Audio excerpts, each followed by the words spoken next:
Chapter 497. This small conflict with the Besta army was nothing more than a small matter for Shea.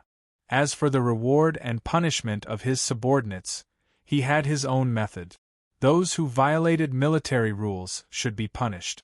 Thus, Shea did not absolve the 50 cavalrymen of their crimes. They should still be punished. However, the way they should be punished was different. Under the premise of being punished, if they lost, they would be severely punished. If they won, they would be lightly punished. This way of handling things had won the loyalty of the soldiers. In Shea's opinion, no matter what, the army was full of tigers. If they did not have the bloodthirsty heart to kill, then they would be finished. He wanted an army of tigers and wolves, not a group of sheep who were bullied and did not dare to fight back. At the end of the day, if these 50 cavalrymen had been bullied by the Besta people in front of them today, if they had still abided by the military rules and not dared to fight back, and had obediently retreated, although Shea wouldn't punish them when he found out, he would probably find an opportunity to transfer them out of the cavalry unit. Shea was not at all worried about the impact of the conflict with the Besta army. This was just a small interlude. Looking at the overall situation, there was still room for cooperation between him and the Besta army. He and the governor's wife both knew that although they were at odds with the imperial family, at this stage, the benefits of cooperation between the two sides were greater. As for this conflict, it may not be a bad thing. Shea is sure that the news of this matter will soon spread out. Once the higher-ups know that his army and the Besta army had a fight, they will probably secretly heave a sigh of relief. This matter was in the past. As for the Besta army, the governor's wife did not mention it again, nor did she send anyone to negotiate. It was as if this matter had never happened. Shea lived in the barracks outside the city, so the number of people who came to visit him decreased significantly. In the beginning, there were some nobles who sent people out of the city to the barracks to deliver invitations. Shea also ordered the soldiers guarding the barracks to turn them away, saying that this was a military area and that unauthorized people were not allowed to enter. Over time, the nobles in the city understood that General Shea didn't seem to want to get too deeply involved with the empire's rich and powerful families. This meaning was already very obvious, and gradually, the desire to win over Shea also faded. In any case, this kind of public relations method did not matter for the time being. If it was too rushed, it would appear too unsightly. On the other hand, the wife of the governor of the Besta military district was said to have stayed in the city for many days and caused quite a stir among the nobles. The governor's wife was beautiful and alluring, and her methods were also extremely brilliant. She was like a fish in water in the circle of nobles. It was said that in just a few days, she had become a new influential figure in the circle of nobles in the imperial capital. The governor's wife had an extraordinary background to begin with. Her speech and mannerisms were not something that Shea could compare to. Naturally, she was very popular among the nobles and had faintly integrated into the circle of nobles. There was a small banquet every 2 days and a big banquet every 3 days. It was said that even the Emperor of Garcia had summoned him several times, and he had been going in and out of the Prime Minister's residence these past few days. It was obvious that he had become a popular figure in the limelight. Under such circumstances, the Besta military district's market price naturally rose as well. In addition, Shea had taken the initiative to leave the city. For a time, the Besta military district, as a newly surrendered power, faintly had the aura of a new pillar of the empire. It was said that the governor's wife had also visited many important departments of the empire, whether it was the military, the government, or the finance department. It was said that General Gisland of Lantis's side also had a very high opinion of the governor's wife of the Byzantine Empire's Besta military district. There was also a small incident during this time. One day, the governor's wife's carriage encountered Lantis's convoy on the road. The two sides squeezed together on the road, and the scene of Shea and Lantis fighting over the road was almost repeated. But in the end, when Gisland of Lantis's convoy heard that the governor's wife of the Besta military district was on the other side, he actually took the initiative to order the convoy to make way. After this incident happened, it immediately spread throughout the imperial capital. Immediately, there were people who compared this incident to the day when Shea and Lantis fought over the road. And in comparison, that General Shea had put on a domineering and arrogant attitude, and had almost used force to force Lantis's people to make way.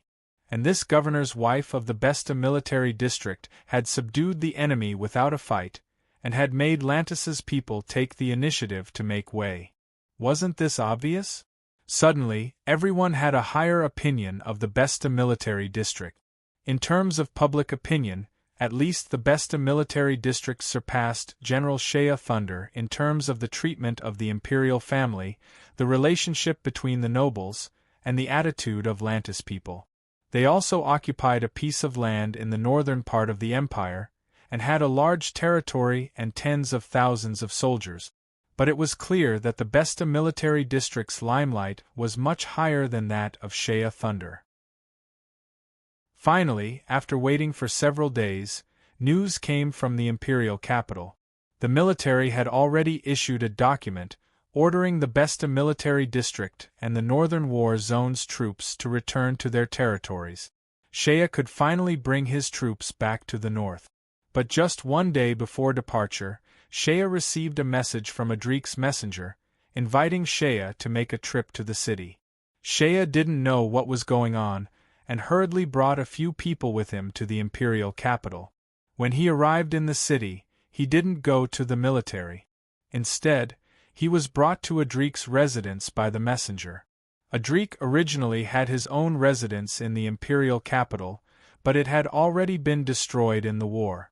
After Osgilla was recovered, the imperial family, in order to show their kindness to Adrik, had allocated a residence near the imperial palace for Adrik.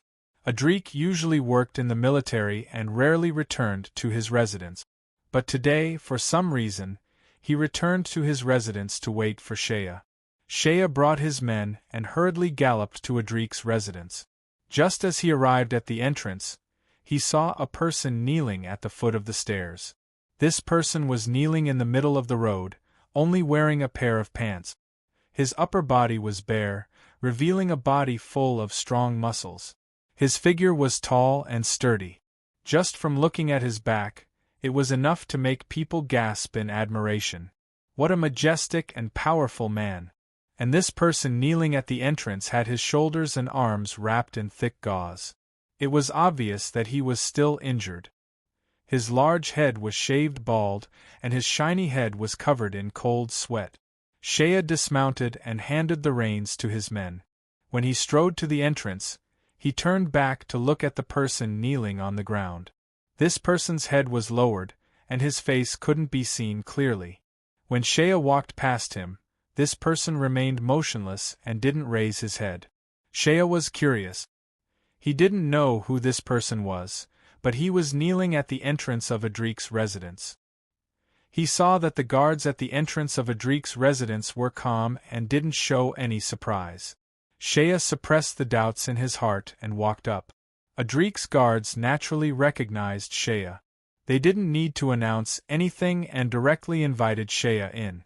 After this residence was gifted to Adrik, there hadn't been time to renovate it. It looked a bit dilapidated, but the area wasn't small. Shea walked through the corridors and courtyard and was brought to the door of a study by an attendant. He pushed the door open and saw Adrik standing there. A huge map of the Byzantine Empire hung on the wall. This military minister of the empire was looking at the map with his arms crossed and his brows furrowed in deep thought. "You're here." Adrik didn't turn around and only said indifferently, "Sit." As he spoke, he casually picked up a charcoal pencil and drew a circle on a certain location on the map. Then, he sighed. Shea noticed that the location that Adrik had drawn with the charcoal pencil was the location of one of the rebel forces in the western part of the empire. "General, you summoned me here. Is there a military situation?"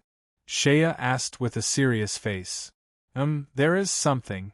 Adrik was silent for a moment. Then, he pointed at the map and said, "Look at this place."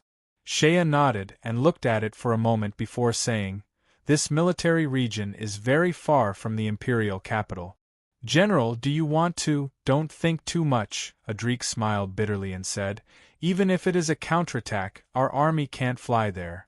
However, the Lantis have already taken over the port of Catania. A few days ago, a fleet arrived with an additional 20,000 soldiers. At present, the Lantis have close to 50,000 soldiers in the port of Catania. They have already informed us that they will be sending out soldiers from the port of Catania to help us launch a counterattack against the rebel forces.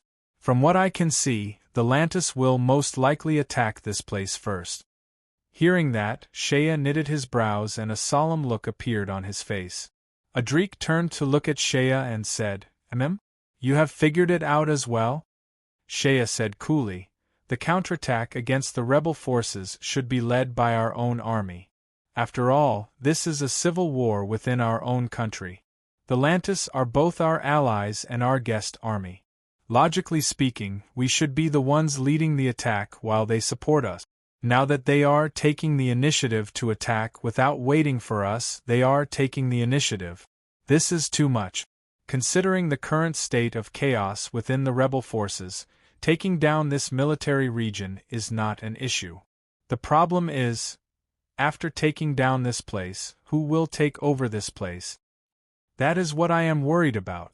These Lantis are greedy and insatiable.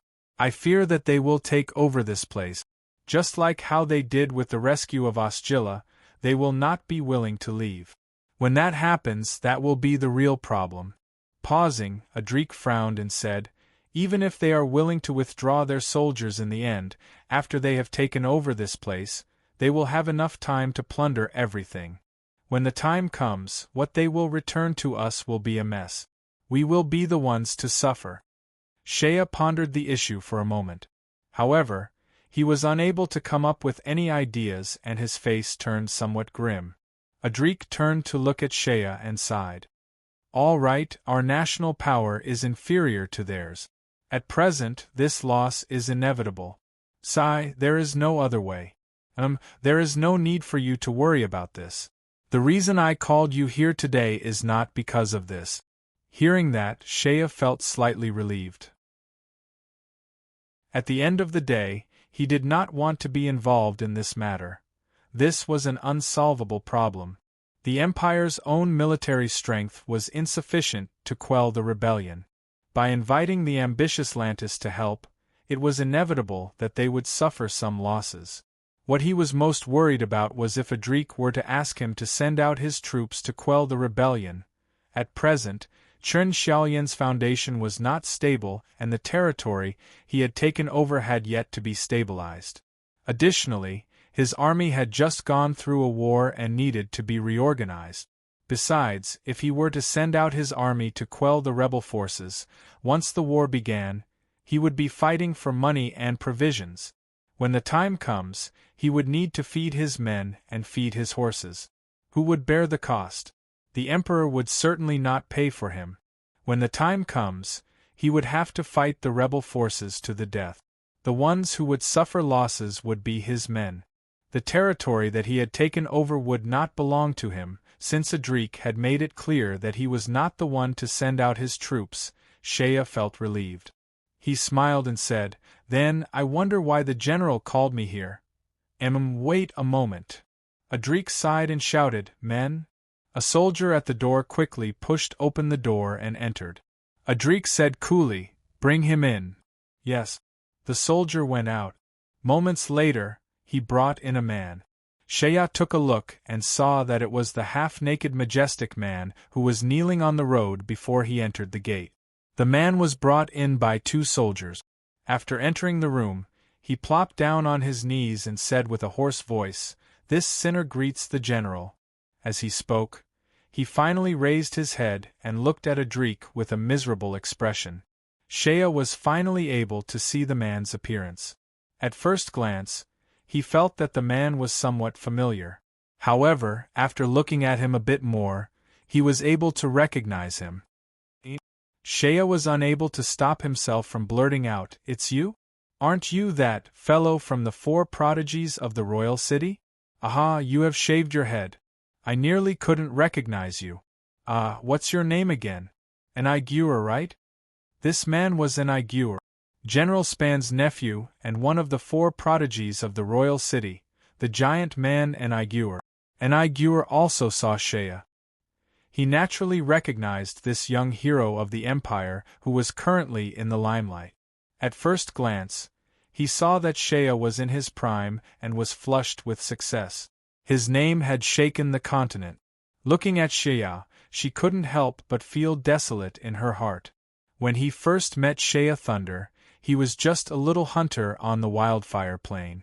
Now, he was already a general, an important minister of the empire, a hero of a region, and a person who was the focus of the world. As for himself, he was. Aigueur took a deep breath and bowed to Shea. "Greetings, General Shea Thunder. This lowly official, sinner, I am an Aigueur." "Sinner?" Shea was stunned. He frowned and said, "What crime have you committed?" An Aigueur's eyes turned red and he said with tears, "Sinner neglects his duty and leaves his post without permission." This allowed the rebel army to launch a sneak attack on the city and caused a great disaster. Shea was also at a loss when he heard this. Adric, who was beside him, finally sighed and said lightly, "Shea, you should remember, he is General Span's nephew." Speaking of an Aigueur these days, this young man had been living in a nightmare. At that time, he had turned over a new leaf and worked very hard in the army.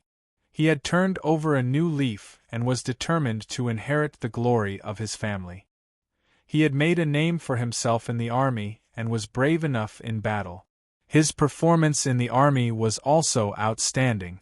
In the end, he was promoted to a battalion officer and was responsible for guarding a section of Osgila's city defense.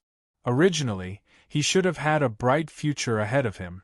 He had a powerful family background, and he had shown enough motivation and hard work. If everything went well, he would have become a young noble of the empire in less than 2 years. However, the fall of Osgila's city became his nightmare. The most unfortunate thing was that the rebel army started their attack on him. His former comrade, Jerry, colluded with the rebel army and made use of Ma Shah's beauty to lure an Aigueur away on the night of the city's siege. Only then did Jerry take control of the city's defense.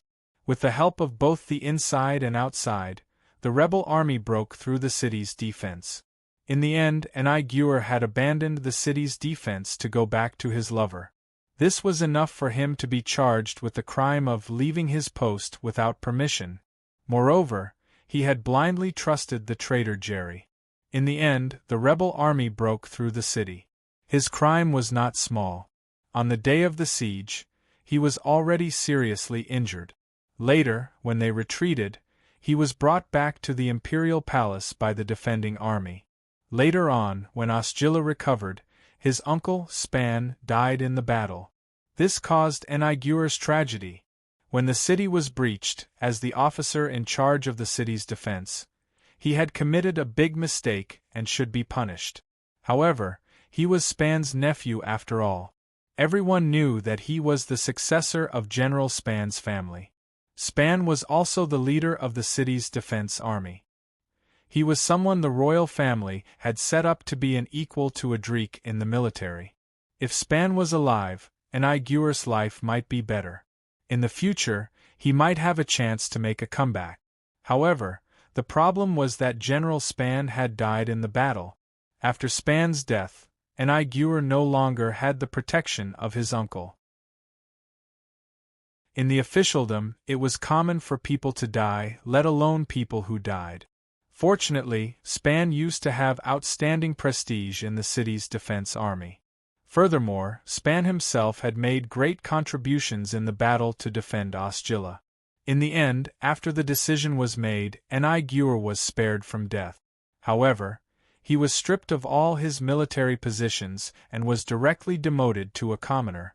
Because of his crime, his family's right to inherit the title of nobility was stripped. General Span's original noble title was also ordered by the royal family to choose a male descendant from the Span family to inherit it. As a result, Enei became a stray dog. Without an army, he was kicked out by the army. He was originally Span's nephew. Naturally, Span had some old subordinates in the army. If Enei had committed an ordinary crime, others might have taken care of him out of consideration for General Span. However, what Enei had committed was a big mistake. Due to his negligence, the city of Osgilla had been breached. Moreover, the city had been breached in his area of defense. No one could cover up for such a big crime. No one could take care of him. Moreover, after the rebel army had breached the city, they had burned, killed and looted, causing the city's defense army to suffer heavy casualties. With so many lives lost and such a big loss, the soldiers in the city's defense army naturally hated Enei to the bone. Such a big crime was not something that General Span's kindness could redeem. Among the city's defense army, who knows how many of them had lost their families, brothers and comrades in the chaotic battle after the city was breached. For the sake of General Span's kindness, they did not go looking for trouble with Enei. How could they tolerate him staying in the city's defense army? Thus, Enei had been living a miserable life for the past few days. The guilt in his heart was tormenting this young man all the time. After listening to Adrik's explanation, Shea nodded his head. He then looked at Enei who was kneeling before him. Enei's body was trembling and the muscles on his face were twisted. His eyes were bloodshot and his face was filled with tears. Shea sighed and looked at Adrik. "General, I understand why you called me here, Sai. Although this kid had committed a big crime, he was also deceived when the city was breached. Additionally, his performance in the army was quite good.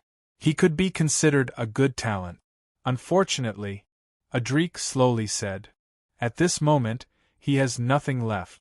He has been kicked out by his family. The city guards here in the imperial capital can no longer stay here." Enei said loudly, "Sir, I do not ask for anything else. Be it the title of nobility or my previous position, I do not care about them. Being stripped of them is what I deserve. I know that even if I were to die 10,000 times, I would not be able to redeem my big crime. However, I do not want to die like this. There is still a deep-seated hatred in my heart. I only ask that the general accept me into the army. Even if I am to be a pawn, be a vanguard soldier so that I can go into the battlefield to suppress the rebel army. In the future, I will die on the battlefield. These days, I have been tormented by the guilt and hatred in my heart. I do not want to die like a dog. I only want to die on the battlefield. As long as I can kill the rebel army, I am willing to be part of the suicide squad." After saying that, this big man repeatedly slammed his head on the ground, causing banging sounds to ring out. When he raised his head, his forehead was filled with blood. The blood and tears mixed together and his voice was hoarse, causing others to raise their eyebrows. "General Span is my colleague. Back then, if it were not for him and me working together, Osgilla would not have been able to defend the city. General Span sacrificed his life for the country. Naturally, I cannot just watch as this nephew of mine is crippled.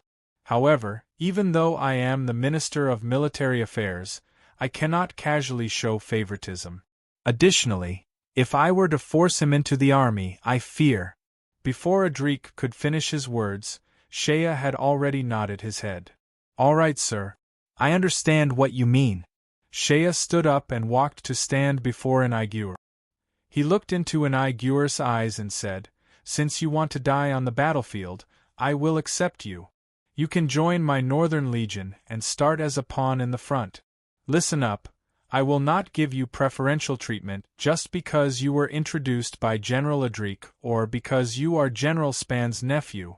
On the contrary, in order to gain a foothold in my Northern Legion, you must be prepared to suffer. First, you will be a pawn in the army and receive training. You will have to abide by all the military rules. Additionally, I will be stricter on you. If you violate any military rules, you will have to accept a punishment that is 3 times heavier than others. Additionally, for half a year, you will not receive any salary or leave.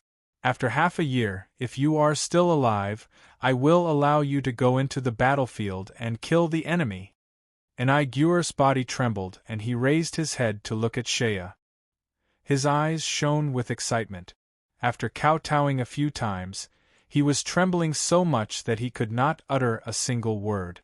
Shea coldly said, Lao Tzu cannot bear to see a man cry. Remember this, the men of my northern legion will bleed but not cry. You have already violated one of the military rules. Now, get out of here and report to my bodyguard captain.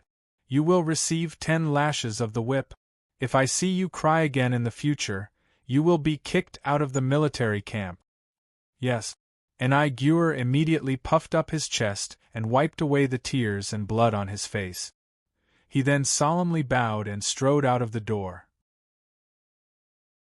Adrik looked at Shea and took a deep breath. A meaningful smile appeared on his face as he said, Humph, not bad. Kid, you are starting to look like a soldier. Shea gave a faint smile and said, I learned it from you, General. When I was your bodyguard, this rule of bleeding but not crying was set by you.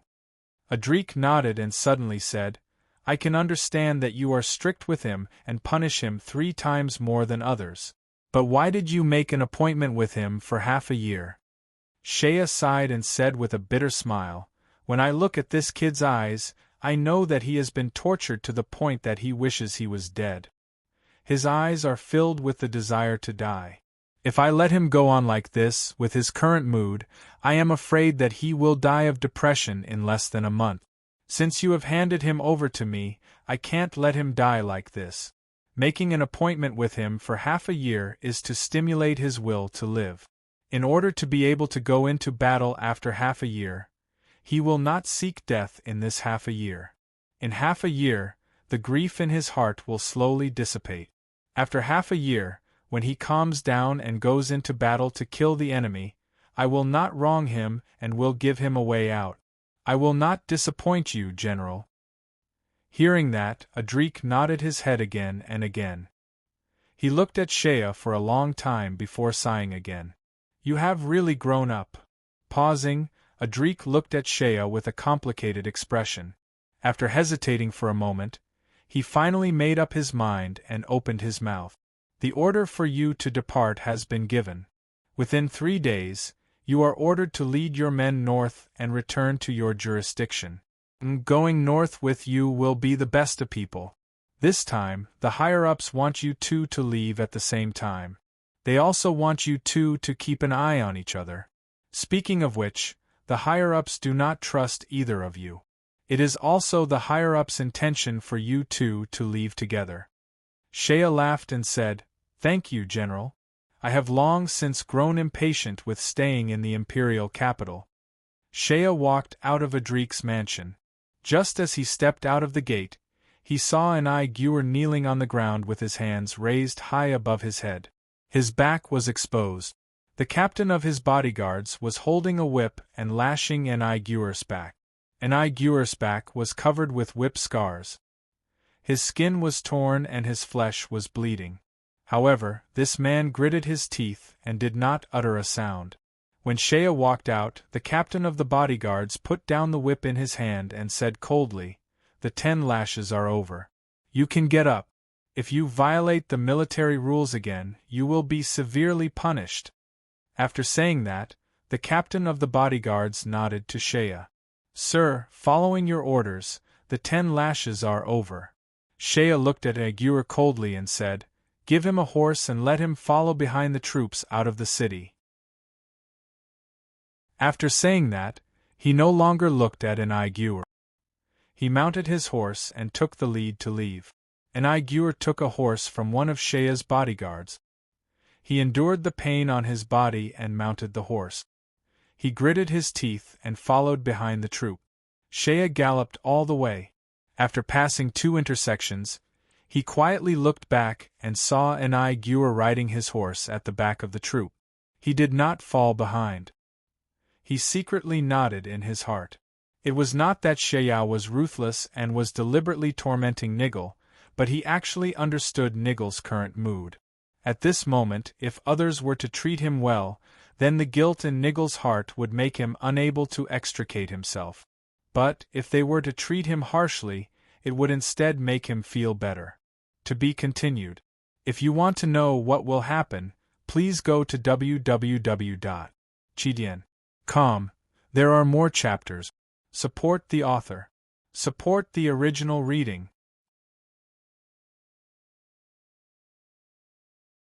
Chapter 498. Within Shea's military camp, the words, "Did you win?" had already spread. None of the soldiers did not respect a general like Shea. Throughout history, a general like Shea was a hero in the hearts of the soldiers. What's more, which soldier didn't like this kind of protective general? After that, the soldiers went out for exercises every day. Each and every one of them held their heads high and puffed out their chests in excitement. Looking at them from afar, it was so dazzling that it hurt the eyes. Shea's casual handling of the matter that day was very much in line with the appetite of the soldiers. They were not afraid of fighting, but if they lost, they would be cowards. The two garrisons were not far apart. Shea's soldiers went out for exercises every day, and even deliberately circled around to the Besta army's garrisons. Occasionally, they would run into the Besta army, but the Besta army would avoid them from afar, as if they did not dare to come into contact with Shea's army. After waiting in the military camp for 2 days, the official order for them to set out arrived. At this time, Basida's side sent a messenger from the army to seek an audience with General Shea. He said that he was under the orders of the governor's wife to ask General Shea if the two sides had returned together as they had come. When Shea heard this, he felt a little unhappy, because this time, they were going south to Osgilla to protect the emperor. Before they set off, the two sides had reached an agreement that the Besta army would pay for all the food and provisions. On the way here, the Besta army had provided all the food and provisions. When they first arrived at the imperial capital, the governor's wife had followed the rules and left a portion of the food and provisions for Shea. But after staying at Osgilla's place for so many days, most of the food and provisions left by the Besta army had already been used up. If they were going to return north, then according to the original agreement, the Besta army should be the one to provide for the food and provisions on the way back. But now, the governor's wife had sent someone to ask. It was clearly a test, as if she did not want to provide any more food and provisions. How could there be such a convenient thing? Shea had a few thousand men under his command. People had to eat, horses had to chew. Going north to return to his own territory was a long journey. Even if they had to rush all the way, it would take at least 10 days to half a month. Could it be that the Besta people wanted to renege on the food they had consumed along the way? When Shea saw the messenger and heard what he said indifferently, "The soldiers of the two clans had a small conflict. I'm afraid it will be inconvenient for us to travel together. Let's go our separate ways." When the messenger heard this, he immediately said, "Our governor's wife also has the same idea. Since that's the case, then the governor's wife also wants me to pass on a message to the general, wishing the general a safe journey. I'm afraid that we won't be able to see each other again in the future. I hope that general's career will be prosperous." After the emissary finished speaking, he didn't mention anything about the rations and left with a salute. Shea was annoyed, but he did not mention the matter of the provisions. He only coldly watched the messenger leave before he sneered. When there was no one else in the tent, Shea's expression gradually became serious. He took a deep breath and thought about the governor's wife's attitude. At this time, Dora's voice sounded in his mind. "What are you worried about? Did that woman's attitude change?" When Shea heard this, he nodded. "This woman's attitude change is a little strange. Back then, we agreed to put on a show of discord for the big shots in the capital to see. A few days ago, when there was friction between the soldiers on both sides, I didn't take it to heart. But now, this woman's attitude has suddenly turned cold. I'm worried that she's going to burn the bridge after crossing the river. Dora smiled. That's because you're too naive. In this kind of political matter, there are no eternal friends. For the sake of benefits, positions can change at any time. Moreover, back then, you two used each other. She had a favor to ask of you, so naturally, she would flatter you. But now… Shea shook his head. This is what I don't understand. Logically speaking, if they really fall out with me now, it won't do them any good. After a pause, he smiled and said, I'm not worried about the provisions on the way back. There are a lot of spoils of war from the rebel army, so it should be enough. It's just that this woman burned the bridge after crossing the river and changed her attitude so quickly. I'm not happy about being used by her. Dora was silent for a while. Then she said, back then, when she took the initiative to ask you to spread the word about guarding against Besta's people in the capital, I was already a little wary. This woman has too many thoughts. When she made that kind of request, although it seemed reasonable, I felt that she wasn't telling you the truth.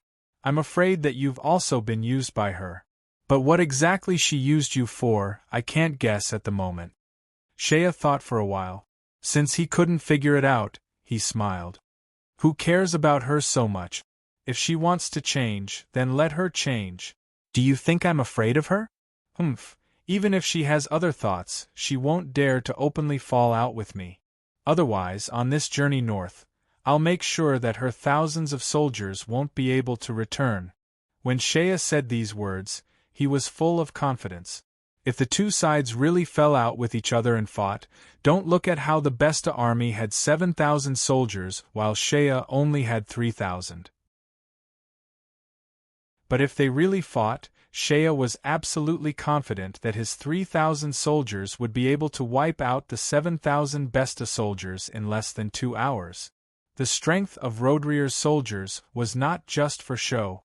What's more, Shea still had those 500 valiant and peerless, strong riders by his side. Before they set out, something else happened. Shea's army was preparing to set out when someone suddenly came to inform Shea that several people wearing the uniforms of Besta army officers had come to seek an audience with him. Shea was puzzled and had someone bring them in. The people who were brought in to see Shea were indeed officers from the Besta army. When they saw Shea, the officers fell to their knees and the one in the lead cried out, "General Shea, save us! Our Lord General has sent us to seek an audience with General Shea. The only one who can save him now is you. If you don't help us, our general might." When Shea heard this, his head was filled with confusion. But he recognized the people in front of him. These people were indeed from the Besta army, but they were not the subordinates of the governor's wife. Instead, they were the governor's nephew, the only legal successor of the governor's family. They were the trusted subordinates of General Lear. When he saw the people kneeling on the ground, crying and begging, Shea's heart was immediately moved. Could it be that the governor's wife had ruthlessly dealt with the family? But this idea was immediately rejected by Shea. After all, Lear was the governor's nephew in name and the legal successor of the family. There were quite a few old officials in the Besta army who secretly supported him. Even if that woman really wanted to get rid of Lear, she would definitely not dare to do it openly. Otherwise, she would incite public anger. What is going on? Shea's expression was serious. Don't cry. Stand up and speak. The few officers below stood up, and the leader anxiously shouted, "General Shea, an order has come from the imperial capital. Our General Lear has been detained in the imperial capital." Shea. When these officers finished speaking, Shea finally understood what had happened. Lear had indeed been detained in the imperial capital, but he had not been arrested. Instead, he had been forced to stay in the imperial capital by the royal family. The official explanation was that His Majesty the Emperor had recognized Lear's young and outstanding talent. He had kept Lear by his side and given him the title of Palace Warrior. He had also given him the empty title of Deputy General of the Royal Guard. In fact, he had been placed under house arrest in the imperial capital, and this matter had happened in a funny way. It was actually the various bigwigs in the imperial capital who had expressed to the emperor that the Besta people were newly surrendered and could not be completely trusted. They had to use them, and there had to be a way to keep them in check. And detaining Lear was the method that the bigwigs in the imperial capital had thought of to keep the Besta army in check. Lear was the first heir to the Governor-General of the Besta army and the only male of the family bloodline.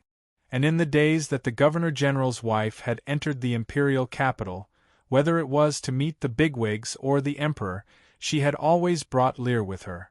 On the surface, the two of them seemed to be close and harmonious, and they had even acted out a few scenes of a nephew and aunt family.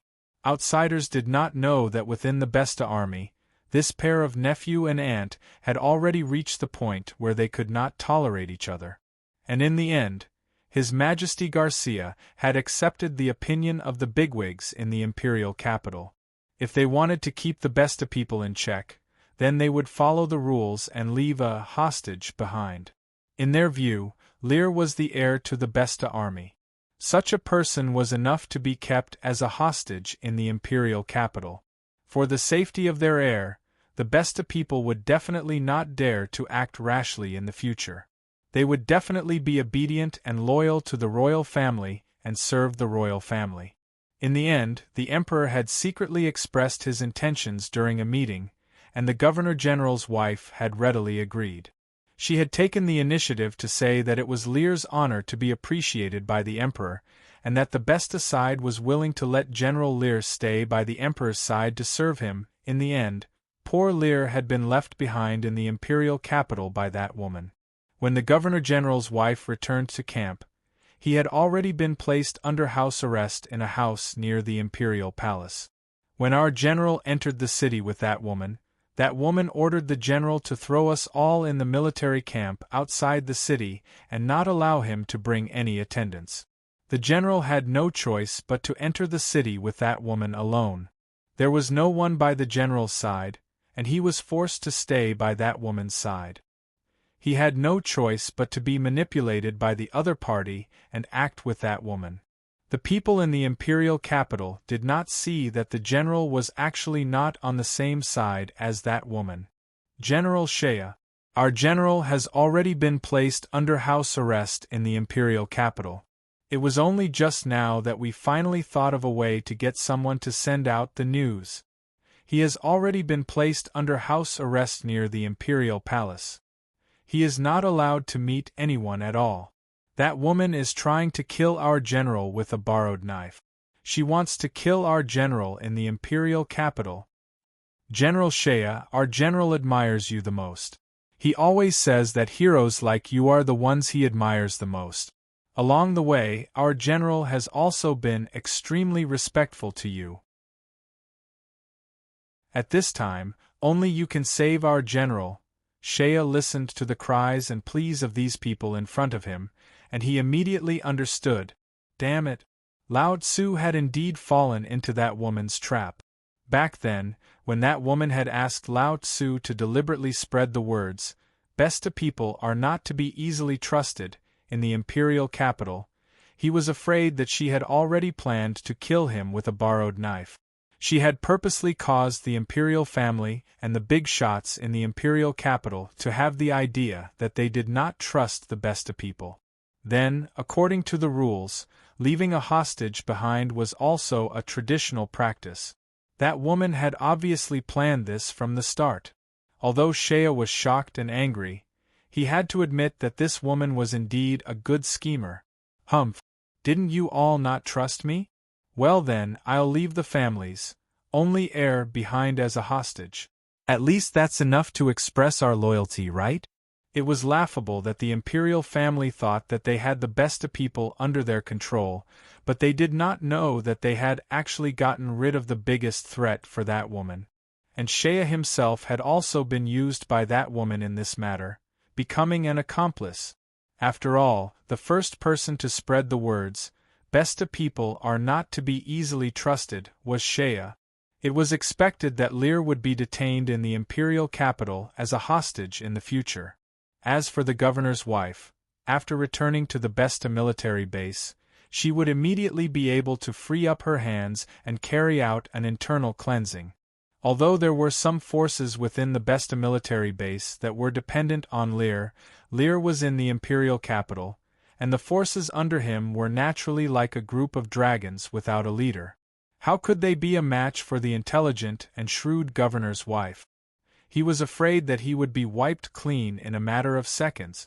After the internal cleansing, even if Lear, the lone leader, was still alive, he would have no soldiers or generals under him. There would be no one he could use, and he would no longer be a threat to the governor's wife. Furthermore, if the governor's wife wanted Lear to die, it would not be difficult. She only needed to purposely anger the imperial family in the imperial capital and deliberately act as if she was ready to cause trouble, causing the imperial family to be dissatisfied with her. At that time, the imperial family would probably use Lear's life to threaten the Besta people in a fit of anger. But would the governor's wife be afraid that the imperial family would use Lear's life to threaten her? That would be great. You want to kill him? Go ahead and kill him. If Lear was really killed by the imperial family, the governor's wife would instead clap her hands in joy. In this way, the crime of Lear's death would not fall on her. The most important thing was that the initiative was in the hands of that woman. If she really had the intention to kill Lear, she only needed to know her limits. First, she would purposely do something to anger the imperial family and force them to take action against Lear. Then, she would take the initiative to ask the imperial family to give in. She was very smart and knew that the imperial family would definitely pinch their noses and accept it. Because the imperial family did not have the power to destroy the Besta military base at all. The initiative was in the hands of that woman. Thinking about it more deeply, even when Lear's subordinates came to him for help, it was likely that that woman had purposely let them escape. Otherwise, with that woman's shrewdness, how could Lear's subordinates have the ability to escape from the Besta military base right under her nose? That woman was testing him, testing his attitude. She was also testing whether he would interfere with the internal affairs of the Besta military base. If he interfered, then there would be no way for them to cooperate in the future.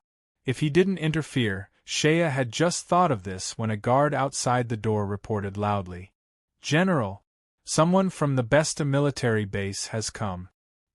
He said that he has received orders from the governor's wife to send over 20 carts of rations for the journey back. This outsider also said that there are a few deserters in their army. Someone saw them running in our direction and asked the general to help capture the deserters." Shea's heart immediately skipped a beat. They came so quickly. They were forcing him to make a stand. If you want to know what happened next, please go to www.chidian.com to read more chapters. Support the author, support the original reading.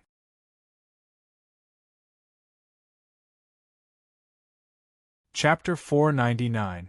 Gior Chapter 460. Outside the city now that he had a rough idea of the governor's wife's intentions, Shea quickly calmed down. He looked at the Besta officers standing before him. Their faces had changed greatly. Some of them were so nervous that they could not help but place their hands on the hilts of their swords as they stared intently at Shea. The leader's voice was hoarse as he gritted his teeth and said, "General Shea, are you going to hand us over?" Shea glanced at the man and suddenly smiled. "Hand us over? Hand over what?" After saying that, Shea's gaze swept past the man standing before him and fell upon the face of his personal guard standing at the door. He said coolly, "The Besta officers said that there are deserters?" Since we are allies, this is a small matter that we must help them with. Send out 2 teams to help them search the nearby river." He paused for a moment before continuing, "As for the things they sent over, accept them. Since they have good intentions, we will not be able to refuse them. Have them hand it over outside the camp. Without my orders, no one is allowed to enter my camp. Do you understand?" After his personal guard received the order and left, Shea sneered. "Only 20 carts of things? You are looking down on me.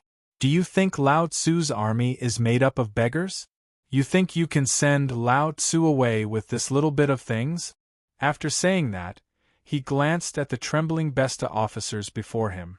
"You fellows will stay with me for now. One day, before my army departs, I will think of a way to send you fellows to meet your general in the imperial capital." Hearing that, the Besta officers relaxed. However, they quickly recollected themselves. The leader quickly said anxiously, "General Shea, do you plan on ignoring this matter? Right now, you are the only one who can save our general."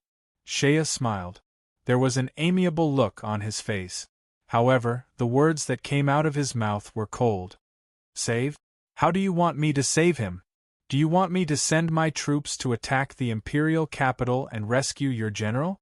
Keeping him as a hostage in the imperial capital is the emperor's order.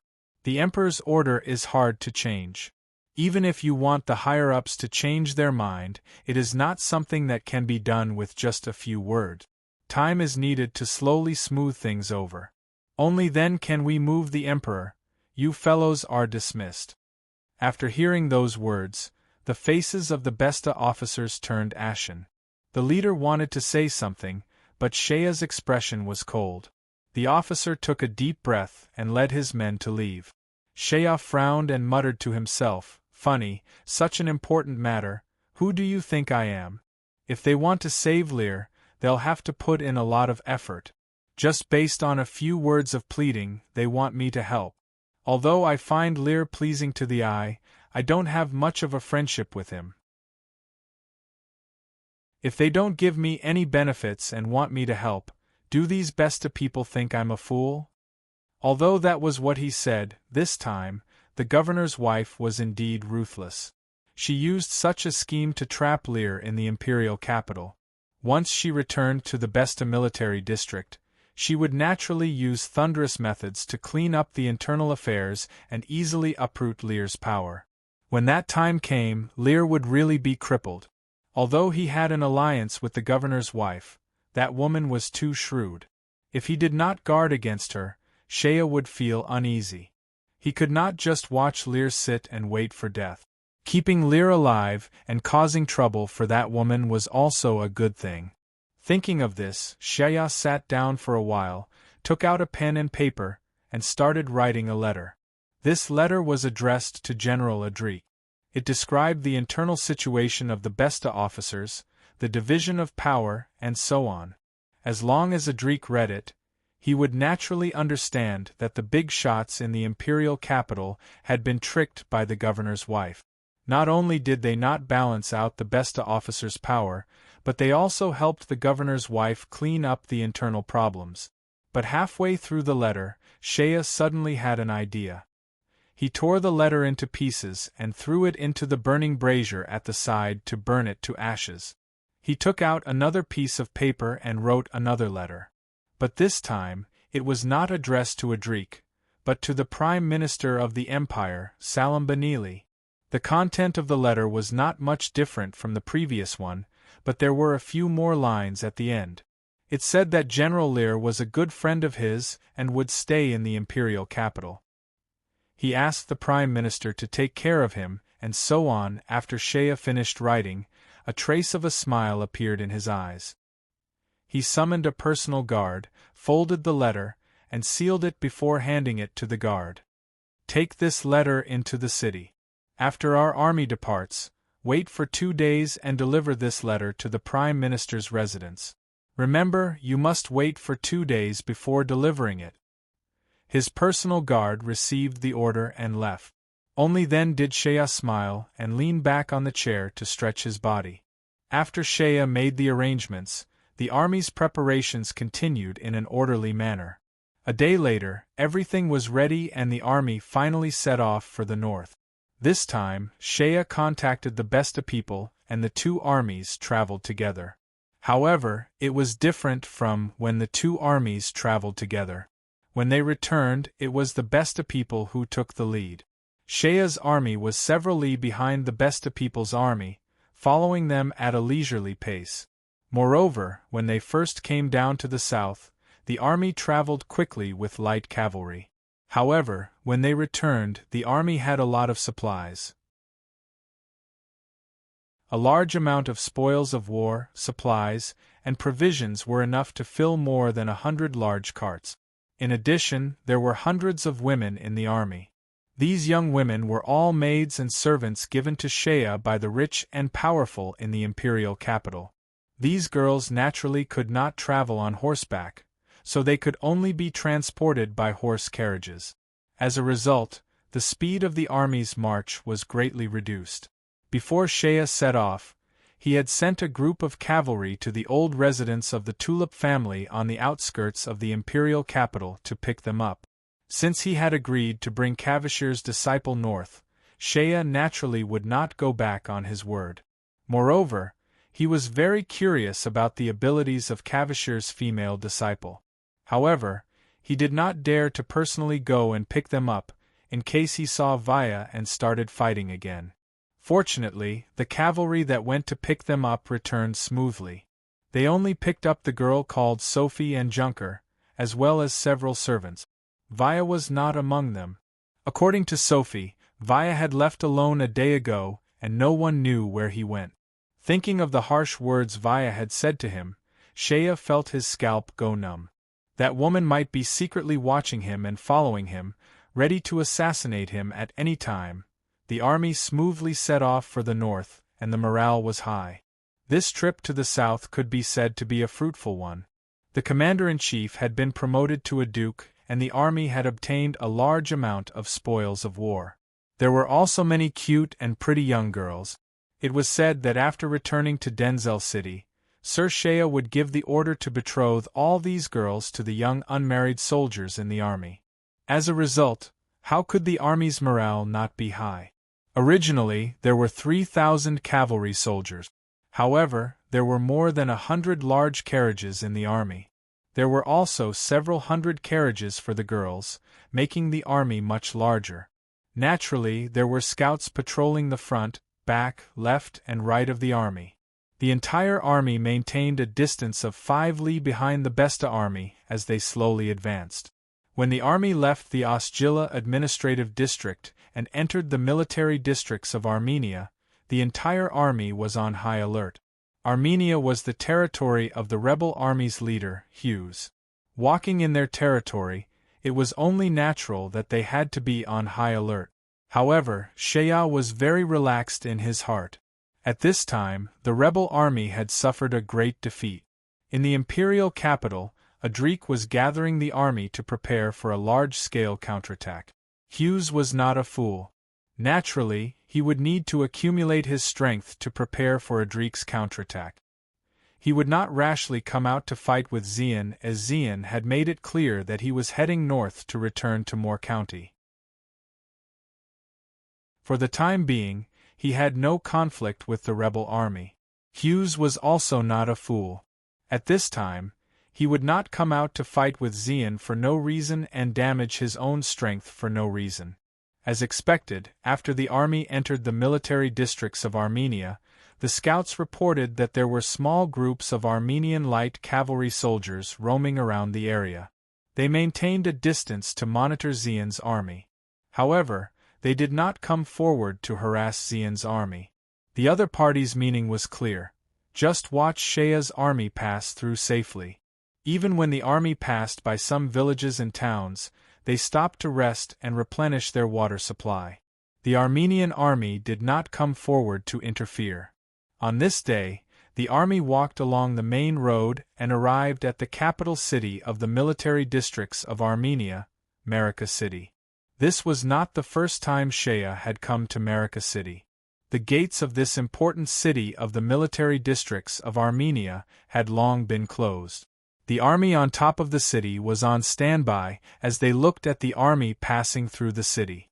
The Armenian army was known for its elite soldiers. Shea looked at Marika city from afar and saw that the defenders were indeed well equipped. The main road was half a li away from the city. Shea's cavalry went all the way north. When they bypassed the city, Shea brought a few of his personal guards to the side of the road to observe the city. Suddenly, they saw the gates of Marika city open. A rider galloped out and ran towards the main road. When the Armenian cavalry ran over, Shea's scouts immediately went forward to greet them. The other party shouted from afar, "My governor has a message for General Shea Thunder." Hearing the other parties shout, it was clear that it was a messenger.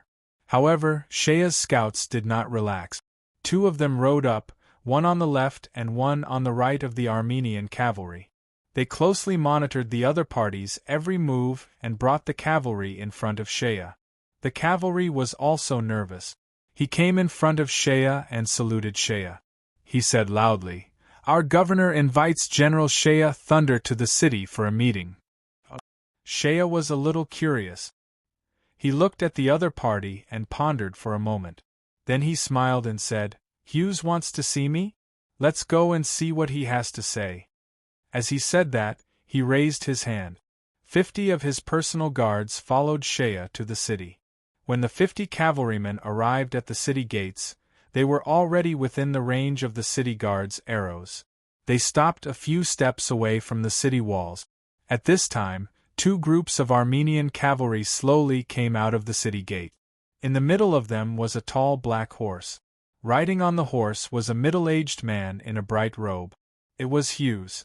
Seeing so many Armenian cavalry coming out of the city gates, Shea's 50 personal guards immediately got ready. The cavalrymen raised their lances and stared at the other party with murderous intent. Shea smiled slightly and raised his hand to press down. "Okay, put down your weapons. I heard that Governor Hughes is a noble and invited me for a meeting. I don't think he will take advantage of this opportunity to do anything. With his ability, he naturally would not put such a small matter in his eyes." This Hughes had some courage. Shea's cavalry was just outside the city, but he dared to open the city gates. He was not afraid that Shea's cavalry would take advantage of the situation to storm the city. In fact, both sides knew in their hearts that the two sides would not fight at all. Shea was brave, so why would he put the archers on the city gates in his eyes? Hughes dared to open the city gates because he saw that Shea's troops were only 3,000 cavalrymen. If they were to storm the city gates, with the tens of thousands of guards in the city, even if the 3,000 cavalrymen broke into the city, they would not be able to take Marika city. Since everyone knew that they would not fight, they naturally relaxed. Shea raised his hand and had his personal guards stay where they were. He slowly rode his horse. Hughes saw Shea coming over on his horse. His eyes flashed with surprise. He hesitated for a moment and was about to ride up. Suddenly, a young follower appeared beside him and whispered, "My lord, you can't." Hughes snorted. "Shea Thunder dares to come alone. Do you think I, Hughes, am not as magnanimous as him? Back down." After saying that, he gently squeezed his horse's belly and slowly rode up. Far away, among Shea's personal guards, a tall figure suddenly trembled. His hands gripped his lance tightly and his eyes were wide open. His eyes were filled with resentment as he stared down at the city gates. He stared at the young follower who had whispered to Hughes. Gully. The personal guard gnashed his teeth and his face turned ashen. This personal guard was none other than Nigger. After Nigger followed Shea, Shea saw that Nigger's body was strong, and his martial arts were also very good. It would be a pity if he were to casually throw him among the odd-job workers. Therefore, Shea simply threw him into his personal guards and ordered his personal guards to fiercely train him. At this moment, Nigger saw the young man beside Hughes. It was Gully. It was Gully who had a deep enmity with him. Back then, he was framed and deceived by this person. That was why the imperial capital's defenses were broken. Later on, it was all thanks to this Guli. Now that he had met his enemy, his eyes turned red. If it were not for the strict military discipline of Shea's personal guards, he would have rushed out on the spot. Shea's reaction was very sharp. When he heard the sound of chattering coming from his own troops, he turned around and saw Nigger gnashing his teeth. His heart skipped a beat. Following Nigger's gaze, he saw Guli. Shea thought for a moment and immediately recognized Guli. After all, he had seen the 4 talents of the imperial capital. His heart skipped a beat. He waved his hand at Nigger, gesturing him not to act rashly. Nigger took a deep breath and forcibly suppressed the impulse in his heart. However, he was biting his teeth too hard. A trace of blood had already seeped out from the corner of his mouth. The 2 main generals met at the city gate. Both sides had ridden their horses and arrived together. Hughes still acted like an aristocrat. He raised his hand and bowed. He looked confident and generous. He smiled faintly and said, "General Shea." Shea just raised his horsewhip and said, "Governor Hughes, I wonder if you have something to say by inviting me to the city gates? If you want to invite me to the city for a drink, you don't have to."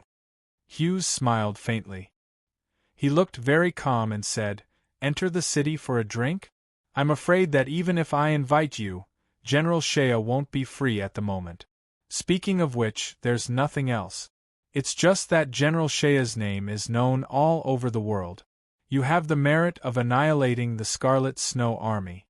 You can be called a famous general of the Empire. When you went south, I didn't have the chance to meet you. Now that you're going north, if I don't meet you, I'm afraid I won't have the chance in the future. If I don't meet a famous general like you, I'll definitely regret it for a long time." Shea smiled and carefully looked at the leader of the rebel party in front of him. Speaking of which, he already knew the whole process of how Osgilla was breached. This Hughes was actually able to lead an army to break through the city's defenses. Regardless of whether he used some kind of trick or not, when it comes to war, what matters is the result. The winner takes all. He was able to break through Osgilla's defenses. Such a battle record was enough to make Shea think highly of him. In Shea's opinion, this Hughes was a tall and gentle middle-aged man. He looked like a noble, but he didn't look like a military general at all. His every movement was filled with the dignity of a superior. He looked like a great noble or a high official. He didn't look like a general who led an army to break through Osgilla's defenses. Shea listened to Hughes's words and smiled coldly. "Oh? You just want to meet me, is there a need to make such a big scene? Sir Hughes, you and I are both understanding people. I'm just passing through. My time is limited and I can't stay. If you have something to say, just say it. I'm a rough man in the army. I can't be bothered with those empty words." Hughes looked at the young man in front of him. This was the first time he had met Shea. Seeing Shea's tall and sturdy figure, outstanding heroic appearance, and even more full of spirit, he couldn't help but inwardly say, after all, he is a young man who has gained power at a young age. His spirit is too strong, and he speaks so impolitely. He has an excited and proud temperament. Hughes couldn't help but feel more certain. He slowly said, "Speaking of which, it's not empty words. It's nothing more than admiring General Shea's achievements. To be able to destroy the Odin's army is a feat that the Empire hasn't done in 100 years. General Shea is young and promising. If I can't meet such a young hero, it would be a pity. But..." After a pause, he looked at Shea's face and saw some pride. Hughes was even more certain of his conjecture. This is a young and arrogant guy. He's not hard to deal with. However, I heard that the general is heading north this time. I have a few words to say.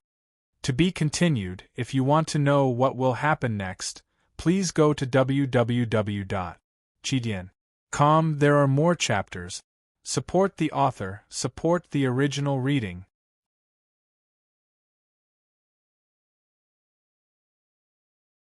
Chapter 500. Gior Chapter 461 Sharp Weapon. The two of them talked for a while under the city walls. However, the people around them were too far away to hear what the two of them were talking about. There was no lack of powerful guards around the two of them. If they were to focus and eavesdrop, they might be able to hear it. However, who would dare to eavesdrop on a secret conversation between two famous figures? After Hughes said something to Shea, Shea revealed a contemplative expression. Hughes continued to say a few more words. Shea shook his head slightly and refuted a few words. However, in the end, he appeared to be moved by Hughes and a smile gradually appeared on his face. It was as though he was moved by Hughes's words. At the end of the conversation, the two of them looked at each other and then smiled. Hughes waved his hand and more than 10 soldiers ran out from the city gate. They carried out several large chests. The chests were covered with cowhide, and it was unknown what was inside. However, the soldiers carrying the chests seemed to be having a hard time. It was obvious that the things inside the chests were very heavy. Shea just sat motionlessly on the horse's back and tilted his head. Naturally, his bodyguards dismounted and went over to receive the chests. His personal guards were all strong riders. They were valiant warriors who had been strengthened by muscle fruits and possessed extraordinary strength. In the hands of the Armenian soldiers, 3 to 5 of them were needed to lift one of the heavy chests. However, in front of Shea, one of his cavalrymen dismounted and grabbed 2 chests with each hand. Then, he carried them down. Hughes was stunned by what he saw. After being stunned for a moment, he could not help but sigh. General Shea actually has such ferocious warriors under his command. No wonder he could move unhindered through the northern frontier. I fear that even Odin's beast soul warriors are nothing more than this. Shea smiled faintly. Beast soul warriors are nothing. Which one of my personal guards has not killed a few beast soul warriors? After saying that, he waved his hand at Hughes. Sir Hughes, that's all I have to say. Let's see what happens in the future. Hughes also didn't seem to care about Shea's ambiguous words. He just smiled slightly and raised his hand to make a gesture of sending off the guest. Shea did not say anything else. He turned his horse around and returned to his group. Then, he led his cavalrymen away. Just as the cavalrymen were about to turn around, one of the cavalrymen suddenly broke away from the group. He pointed at the distant city gates and shouted, "Gory!" His voice was filled with resentment and hatred. This person was naturally Nigger. Nigger was originally tall and sturdy. Even though he was in Shea's personal guards, who had been strengthened by muscle fruit, and all of them were tall and sturdy, Nigger's physique was still not at a disadvantage. At this moment, he broke away from the group and rode his horse to the front, shouting loudly. The captain of the guards immediately turned pale and shouted angrily, "Gior, what are you doing?" Shea raised his hand to stop the captain of the guards and looked at Gior with a smile. Nigger's face was filled with grief and indignation as he shouted twice. Then he saw Jerry slowly walking out of the Armenian army. Guli's handsome face was somewhat pale. He seemed to have lost a lot of weight. Looking at Gior, he coldly shouted, "Gior, what do you want?" Gior couldn't restrain his grief and indignation. He pointed at Guli and shouted, "You and I have a blood feud. We can't live under the same sky." Guli sneered, "You want to kill me? Let's see if you have the ability." Gior looked up to the sky and roared. His eyes were about to crack, but he still shouted sternly, "Where is Masha?" Jerry was stunned and then he laughed loudly. "You idiot, you're still thinking about Martha. Let me tell you, Masa is in the city, and she is already my woman." Nigger turned his horse around and suddenly pulled out a wolf fang arrow from his quiver. He shouted, "I swear to kill you both. If I don't take revenge, I and Gior will become an arrow." After that, he broke the arrow in his hand into 2 pieces and threw them on the ground. He then turned his horse around and returned to his army. Shea just glanced at him and didn't say anything. He just took his men and rode away. Under the city gate, Guli's complexion was strange. After hearing an Aigur's oath, he felt somewhat guilty and couldn't help but feel somewhat uneasy. But when he saw Hughes beside him, he quickly straightened his body and took a deep breath to calm down his mood. Hughes looked at Guli and patted his shoulder. He warmly said, "You don't have to pay attention to that guy. Now he is just a stray dog, a small soldier in Shea's army. You have made a great contribution to me. If it wasn't for you, I wouldn't have the opportunity to break the city." Guli's heart calmed down, but he couldn't help but say, "Sir, that Shea Thunder, I have known him for a long time. This person is very cunning, you can't trust him easily."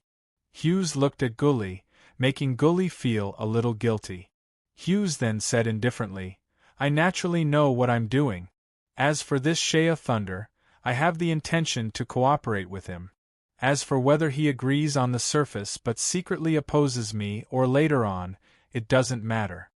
Then he pointed to the surroundings and said with a smile, "It's just that today I met him under the city gate. This matter was witnessed by thousands of pairs of eyes. In a few days, this news will naturally spread out and spread to the imperial capital. Adrik and the others will certainly know about it. As long as they know that Shea and I have met here, as for the result, they will naturally guess, as long as they suspect, my goal will be achieved." Shea returned to the army. He ordered people to throw the things sent by Hughes into the carriage. He wasn't in a hurry to check them.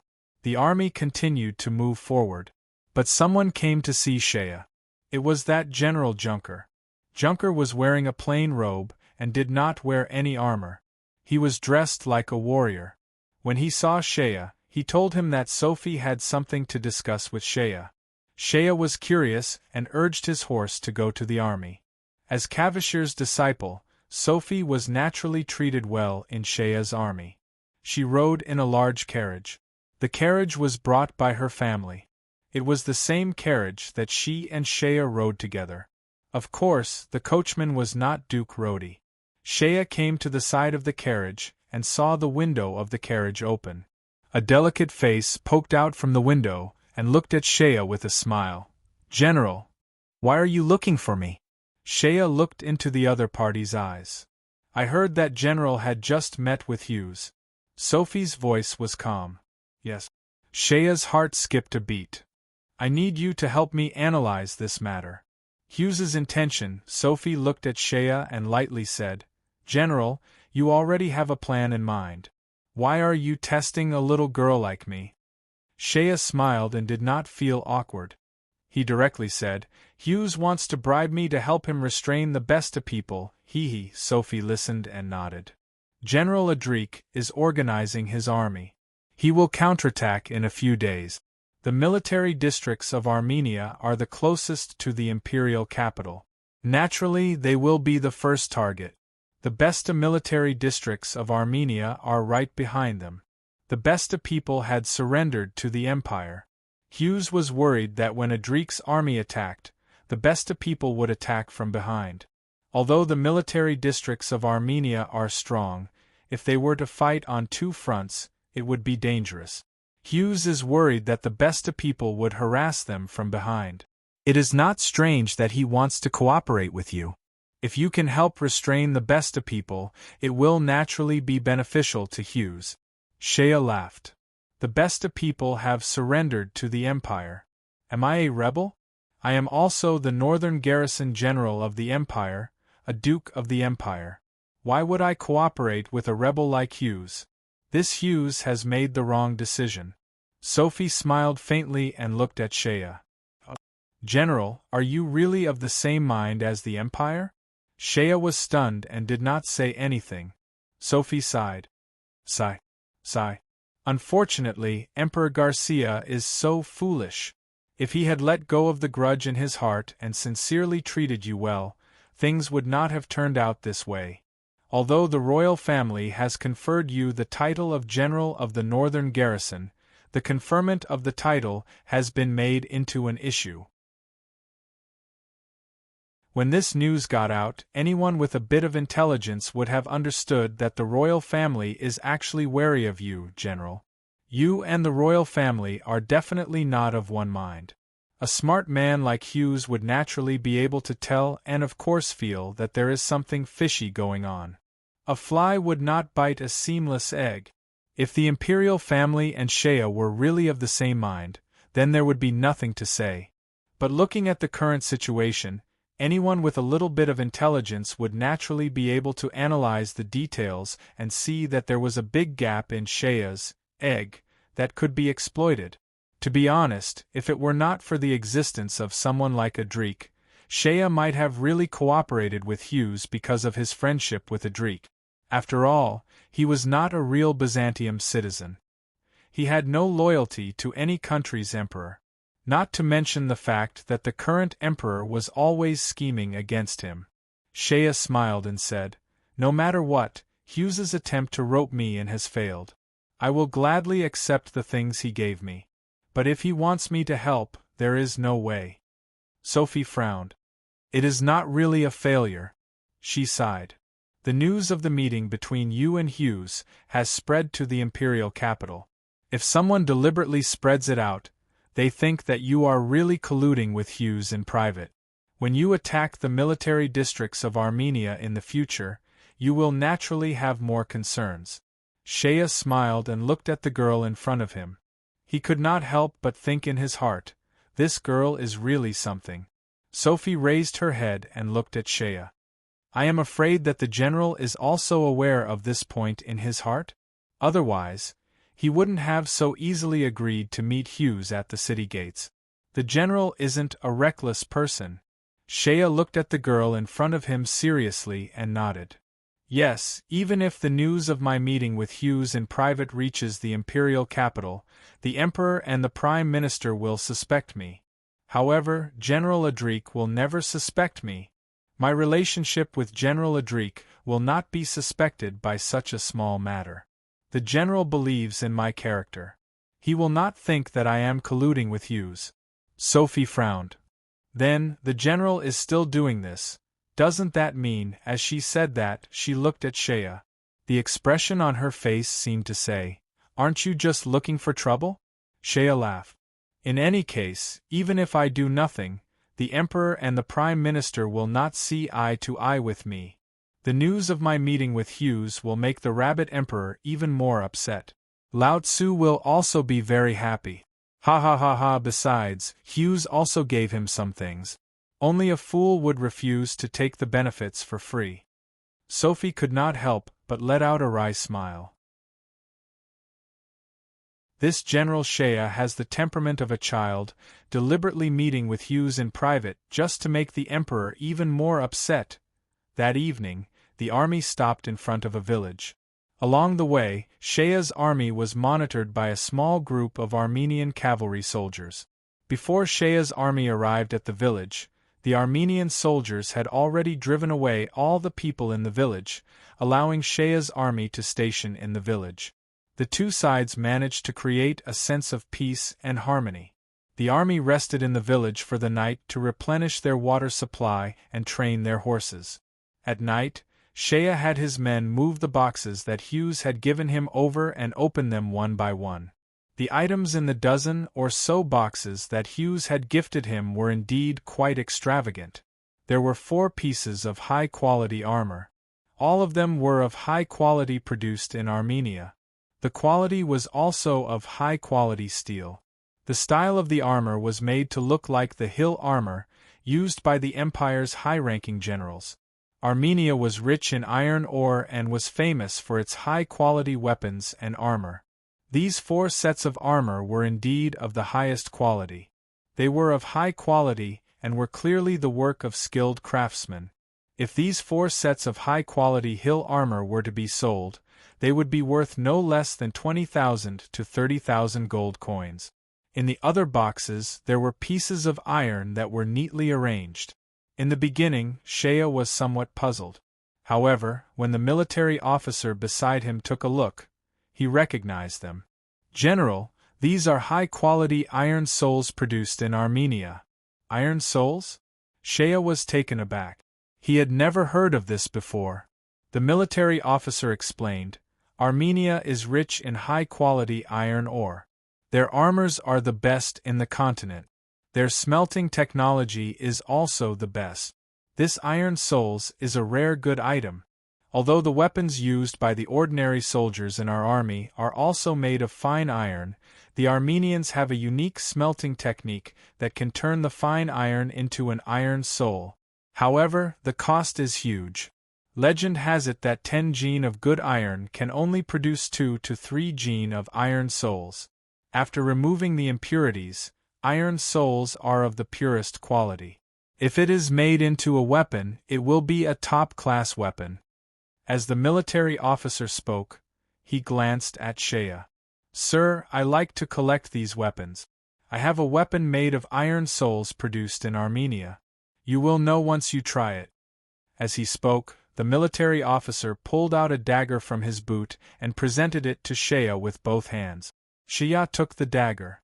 The dagger's blade was pitch black, and if it wasn't for a faint cold light, it would look worse than an ordinary dagger. His heart skipped a beat.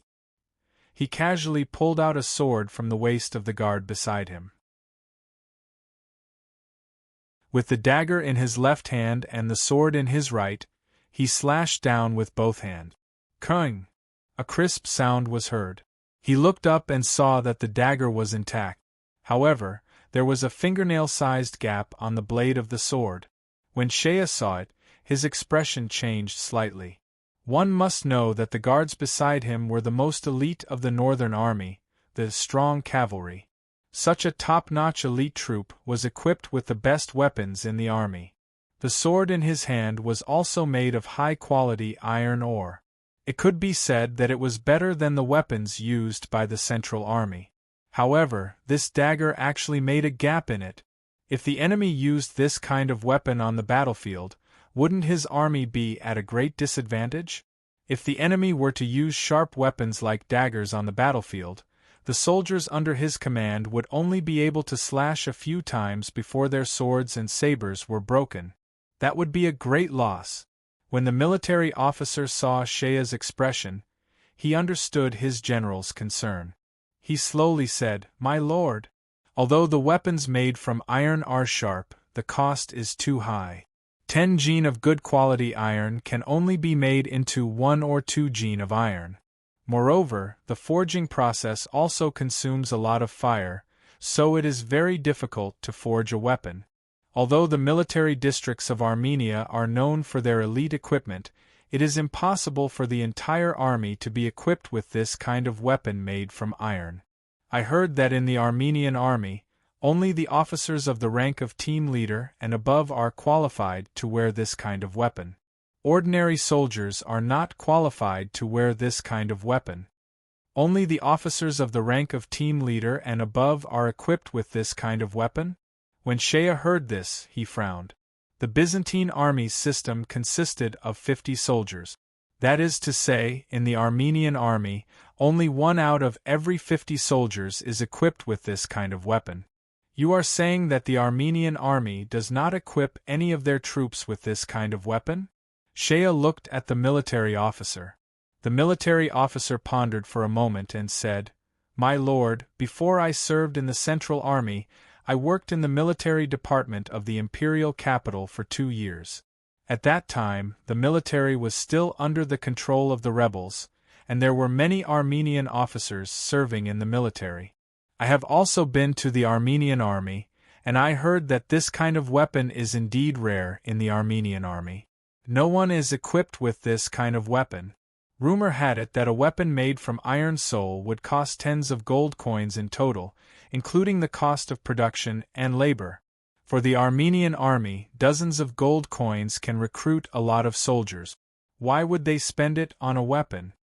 When Shea heard this, he sneered, "Stupid! What a waste!" When the ordnance officer heard this, he didn't know what the general meant by foolish and wasteful. Shea sighed and said lightly, "Ridiculous Armenians. They claim to be equipped with elite weapons, but they don't know how to use it properly. They only give it to their officers. Their Armenian army has tens of thousands of soldiers. If 50 soldiers are equipped with this kind of weapon, they will have hundreds of such weapons. But they are distributed to the officers of the army as decoration. If this is not a waste, then what is? If I am the commander, and I have this kind of weapon in my hand, I will naturally give it to an elite army. Even if only a few hundred soldiers are equipped with this kind of weapon on the battlefield, they will become a force that can change the outcome of the war." Ridiculous Hughes, he really does not understand military strategy. This kind of good weapon is used as decoration for the officers. Stupid! Does he not understand that good weapons are used to be used? Not for the officers to show off. He then looked at the boxes in front of him. There were 7 or 8 boxes filled with these iron soles, and in total, there were only a few hundred kilograms of iron soles. These few hundred kilograms of iron soles couldn't be used to forge many weapons. It was likely that Hughes had given it to him as a reward for forging a small number of excellent weapons for the generals in the army.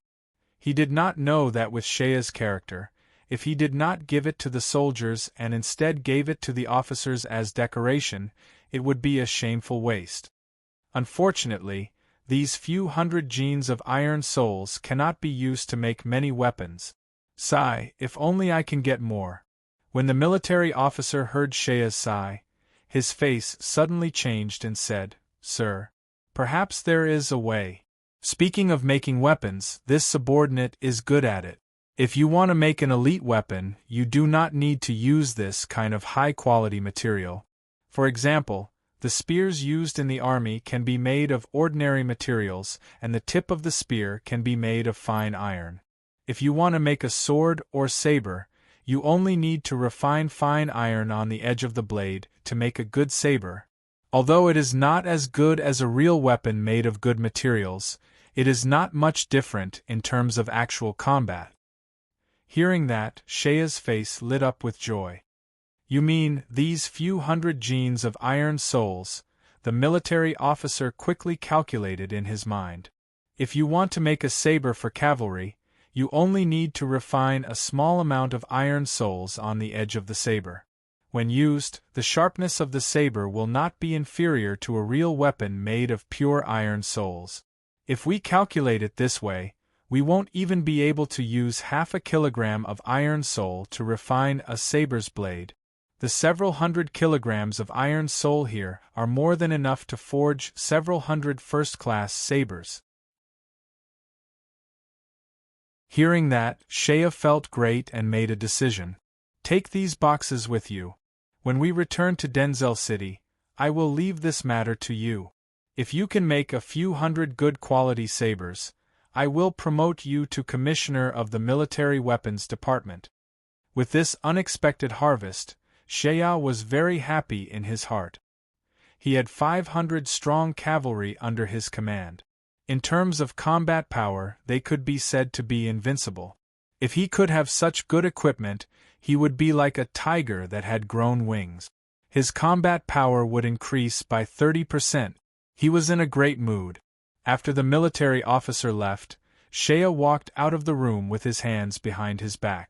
He walked outside and casually strolled around. He had only taken a few steps when he suddenly heard a paw sound. It was the sound of a whip. About 10 steps in front of him, the captain of his personal guards was holding a whip. His eyes were glaring angrily as he carried out the military law. The person who was being whipped was lying on top of a pile of boxes. His upper body was naked and there were several whip marks on his back. Shea took a look and immediately recognized that the person who was being whipped was an Uighur. His heart skipped a beat and he walked over. "What happened? The Martians have returned. Earthlings, wake up, hands on the head, please hit. Just don't hit the face." To be continued. If you want to know what happened next, please go to www.chidian.com. There are more chapters.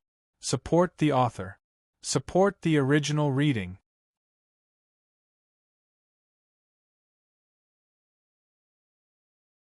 Chapter 501. GLR Chapter 462 Migration? An Aiguer was lying on top of the box, his forehead filled with cold sweat. The muscles on his face were contorted as he bit down on a wooden stick. Due to the excessive amount of force he was using to bite down, traces of blood flowed out from between his teeth. The wounds on his body had not healed up to begin with. A few days ago, he had been whipped and the whip marks on his body had yet to heal. Now there were new whip marks on his back. He was already sweating from the pain. It was as though he had just been pulled out from the water. His back was covered with blood and flesh. An Aiguer was on the verge of fainting from the pain. However, he forced himself to hold on. Although there were no ropes on his body, he still held onto the box with both hands and straightened his back to receive the punishment. The one who was carrying out the punishment was Shea's personal guard captain. He was a well-known and ruthless character within the elite cavalry battalion. At this moment, there was no trace of mercy on his face. An Aiguer's body was trembling. Even so, the whip in his hand did not stop moving as he lashed out again and again. Every time the whip left his hand, he would flick his wrist and the whip would straighten up in the air. The sound of wind breaking could be heard as the whip landed on an Aiguer's body. The force behind the whip was strong and there was no trace of water in it. Shea walked over and looked at the scene of the punishment. He asked. The personal guard captain was in no hurry to answer. He simply held onto the whip and lashed out again and again. After lashing out 10 times, he stopped and tossed the whip to the personal guard beside him. He said coolly, "Bring him over." 2 soldiers moved forward and held onto an Aiguer. Then, an Aiguer was brought before the personal guard captain. The personal guard captain looked at an Aiguer who was breathing weakly and said coldly, "The 10 lashes are over. An Aiguer, are you convinced?" Nigger gritted his teeth and uttered a short sentence from his throat. "This subordinate is sincerely convinced." "Good." The personal guard captain took a deep breath and stared coldly at an Aiguer. "Although you used to be a high-ranking military officer, since you have joined our Northern Army and are serving as His Excellency's personal guard, you must obey our Northern Army's military law. Today, you did not listen to orders and rashly shouted out. That is a violation of military law. According to the law, you should be punished with 30 lashes. Considering your injuries, we will only give you 10 lashes. Starting tomorrow, you will be stripped of your horse uniform and do hard labor for 10 days. You can only return to your unit after your service is completed. Take it as compensation for your other punishments. Do you accept this decision? If you have any objections, you can appeal to the military judge." An Aiguer shook his head and said in a low voice, "This subordinate obeys milord's punishment." The captain of the guards nodded. "Take him down and let the military doctor treat him." An Aiguer could no longer walk. His legs were dragged on the ground weakly by the 2 men. Just as he was about to be dragged down, he heard Shea's faint voice from the side, "Wait a minute." When the soldier saw that the commander had spoken, he quickly stopped. Shea walked in front of an Aiguer and looked at him coldly. "Do you know what you did wrong?" An Aiguer's voice was trembling from the pain, but he gritted his teeth and persevered. He said in a deep voice, I shouldn't have left the team to shout at America City. I violated the military rules and should be punished." Shea shook his head, looked at Nicol and sneered. "This is just the surface, not the root. Your mistake is that you didn't recognize your identity." When an Aiguer heard this, his face showed a trace of dissatisfaction. He said in a low voice, "General, an Aiguer is very clear about my identity. I am now just a soldier in your guard." "Nonsense!"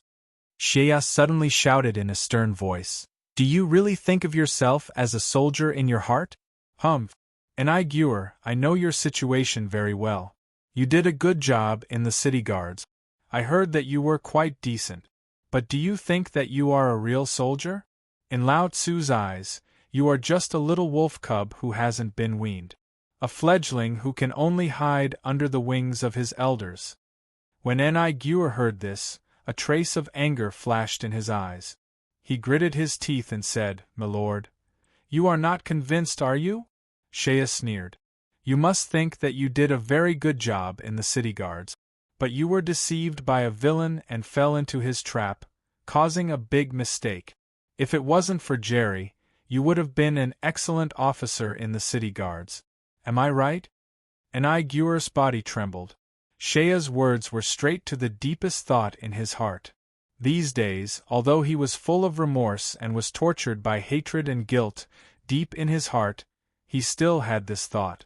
If it wasn't for Jerry, he would have been a promising new officer in the Imperial Army. Moreover, he had always thought that he did a good job in the city guards. Yes, you did go to the battlefield, kill the enemy, see blood, and get injured. Do you think this is called outstanding? Ridiculous. There are tens of thousands of city guards. Which one of them didn't go to the battlefield to kill the enemy? Which one of them didn't get injured and bleed? Which one of them didn't suffer? But you could be promoted from an ordinary soldier to a battalion officer in a short period of time. Do you really think that your performance was outstanding enough? Humph. What you're doing is what a soldier should be doing. You didn't do anything less than others. But you didn't do better than others either. It was nothing more than following the rules. You could be promoted to a battalion officer only because your uncle is General Span. It's ridiculous that you really think you are a talent.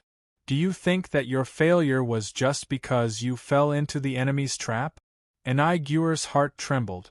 He couldn't help but have a complicated feeling in his heart. After all, he was an aristocrat. After suffering in the army, he thought that he had done very well. Compared to the other aristocrats, he was indeed more than 10 times better. But if he thought about it carefully, in the tens of thousands of city guards, who didn't bleed and suffer in battles, was he really better than others? Or was it because of his identity and background? Moreover, he was originally an aristocrat. It was a habit that he had developed since young. There was a faint subconscious in his heart. I should be given preferential treatment, I should be given special treatment, I should be given special treatment compared to others. Today, you left the troop and shouted without orders. You will say that you did it because of hatred and anger. But ask yourself, don't you know the military rules? Don't you know that your current identity is just an ordinary soldier in the army? You are not qualified to leave the troop and shout. You are not allowed to move without orders. Don't you know these? You know. But you did it knowingly. Not only is it because of anger in your heart, but it is also because you subconsciously don't think of yourself as an ordinary soldier. Subconsciously, you still think that you should be an outstanding officer and not a small soldier. You still think that you are special. That is why you subconsciously treat the military rules as nothing. Shea's words coldly pierced into Enchantment's heart. Enchantment's heart became more and more shocked. He asked himself and found that he couldn't find a single word to refute Shea's reprimand. I joined the army just to have a chance to take revenge. Although I am now a small soldier, I should have been a high-ranking officer. With my ability, as long as I perform like I did in the city guards, I will be promoted to an officer very quickly. Although shouting before the battle is only an officer's qualification, I should have been an officer. Did I really not have these thoughts? Actually, I have always had them in my heart. In your heart, you only think of joining the army as a springboard for you to take your revenge. Shea said coldly. Do you really think of yourself as a soldier? Enchantment, I promised you that I would give you a chance to kill the enemy and take revenge, but you must first become a qualified soldier in my army.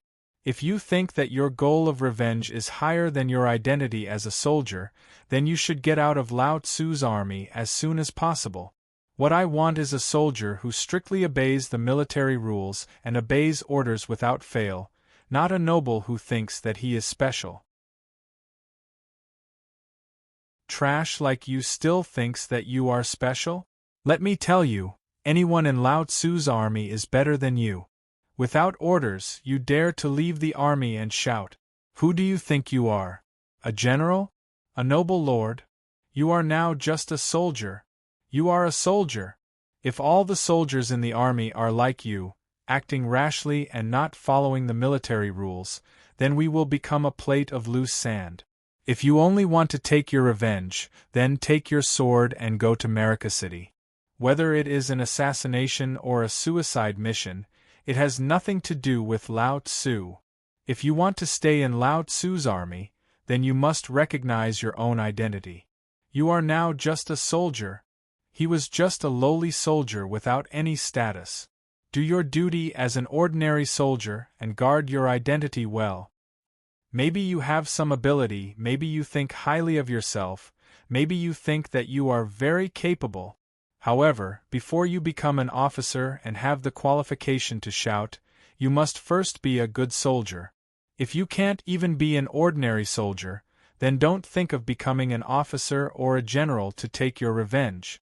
After Shea finished speaking, he tilted his head and coldly said to the soldier on the left, who was holding an aigueur, "You, report your military rank and position." The soldier immediately straightened his body and shouted, "Stark? Gone. Strong Cavalry Battalion's 2nd Team, 1st Class Sergeant." "Sir." "1st Class Sergeant is the lowest rank sergeant in the Strong Cavalry Battalion. Tell me, why are you still a sergeant and not an officer? Is it because you are not brave enough in battle and your performance is not good enough?" The sergeant said loudly, "General, when I was fighting in Ilton County, I beheaded 7 people. When I was blocking the Scarlet Snow Army's cavalry vanguard, I killed 3 people with my own hand. One of them was an officer from Odin. Yes, in the battle in Ilton County, you killed 10 people from Odin. That was a very good performance. However, tell me, and tell this idiot beside you, why are you still an ordinary sergeant?" The sergeant took a deep breath and said loudly, "Because my colleague's performance is better than mine.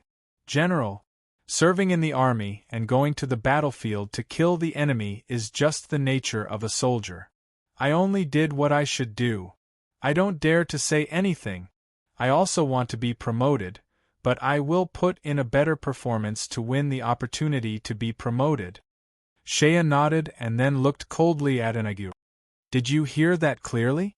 In my army, it is not as easy as in the City Guard army if you want to make a difference and become an officer. In the City Guard army, you only did a little bit of what you should do and you can be promoted. That is because of your uncle's protection. However, in Lao Tzu's place, doing your duty is not enough. You must perform better than others to be an officer, or even a general. However, in my opinion, you are far from qualified to be a soldier. You are on your own.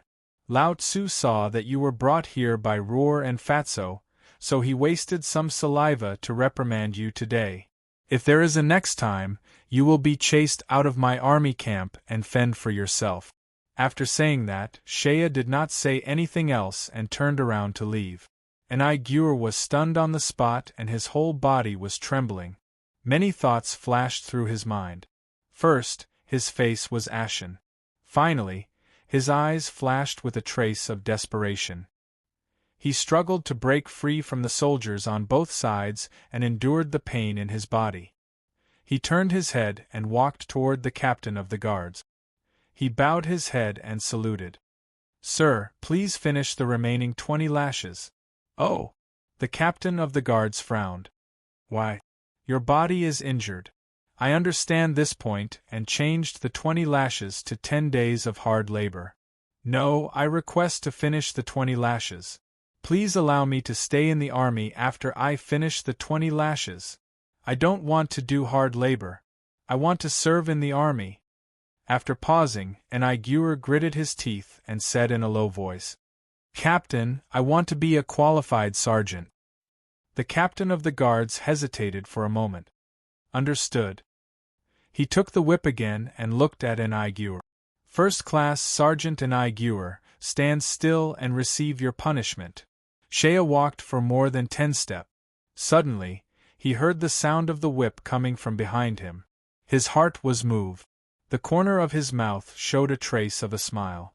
He did not look back but walked away in big strides. You're being too harsh on that poor kid. After walking a few steps, Dora's sigh sounded in his mind. Shea snorted and sneered. Lao Tzu is very good to him. If it were not for Roer, that damned fatso, and General Span who died in the battle, this kind of trash would have been kicked out of my army camp long ago. Who does he think he is? Does he think he is a military officer? Why did he rush out to shout without orders? Does he think he is a noble? Actually, I think this Aigueur has some ability. For a noble child to be able to do this is not bad. If he is properly groomed, he may become a general in the future. Hearing Dora's words, Shea sneered. Although you are intelligent, you are still a dragon. Dragons are powerful, but they do not understand our human army. That damned old man had once said, a soldier who does not want to become a general is not a good soldier. That is right. Dora laughed. This Aigueur most likely wants to become a general. Only by becoming a general will he have power in his hands. Only then will he have the opportunity to take revenge. Humph, I only said the first half of the sentence. The second half is, a soldier who does not know how to be a good soldier will never become a general. Despite saying that, Shea still called the captain of the guards over for the sake of General Span's loyalty.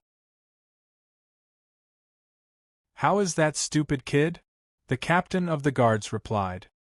He was forced to take another 20 whips. After that, he fainted from the pain. We have already sent him back. Shea nodded his head. Let the military doctor treat his wounds. Tomorrow we will set out. There is no need to give him any preferential treatment. Let him ride a horse and join the army.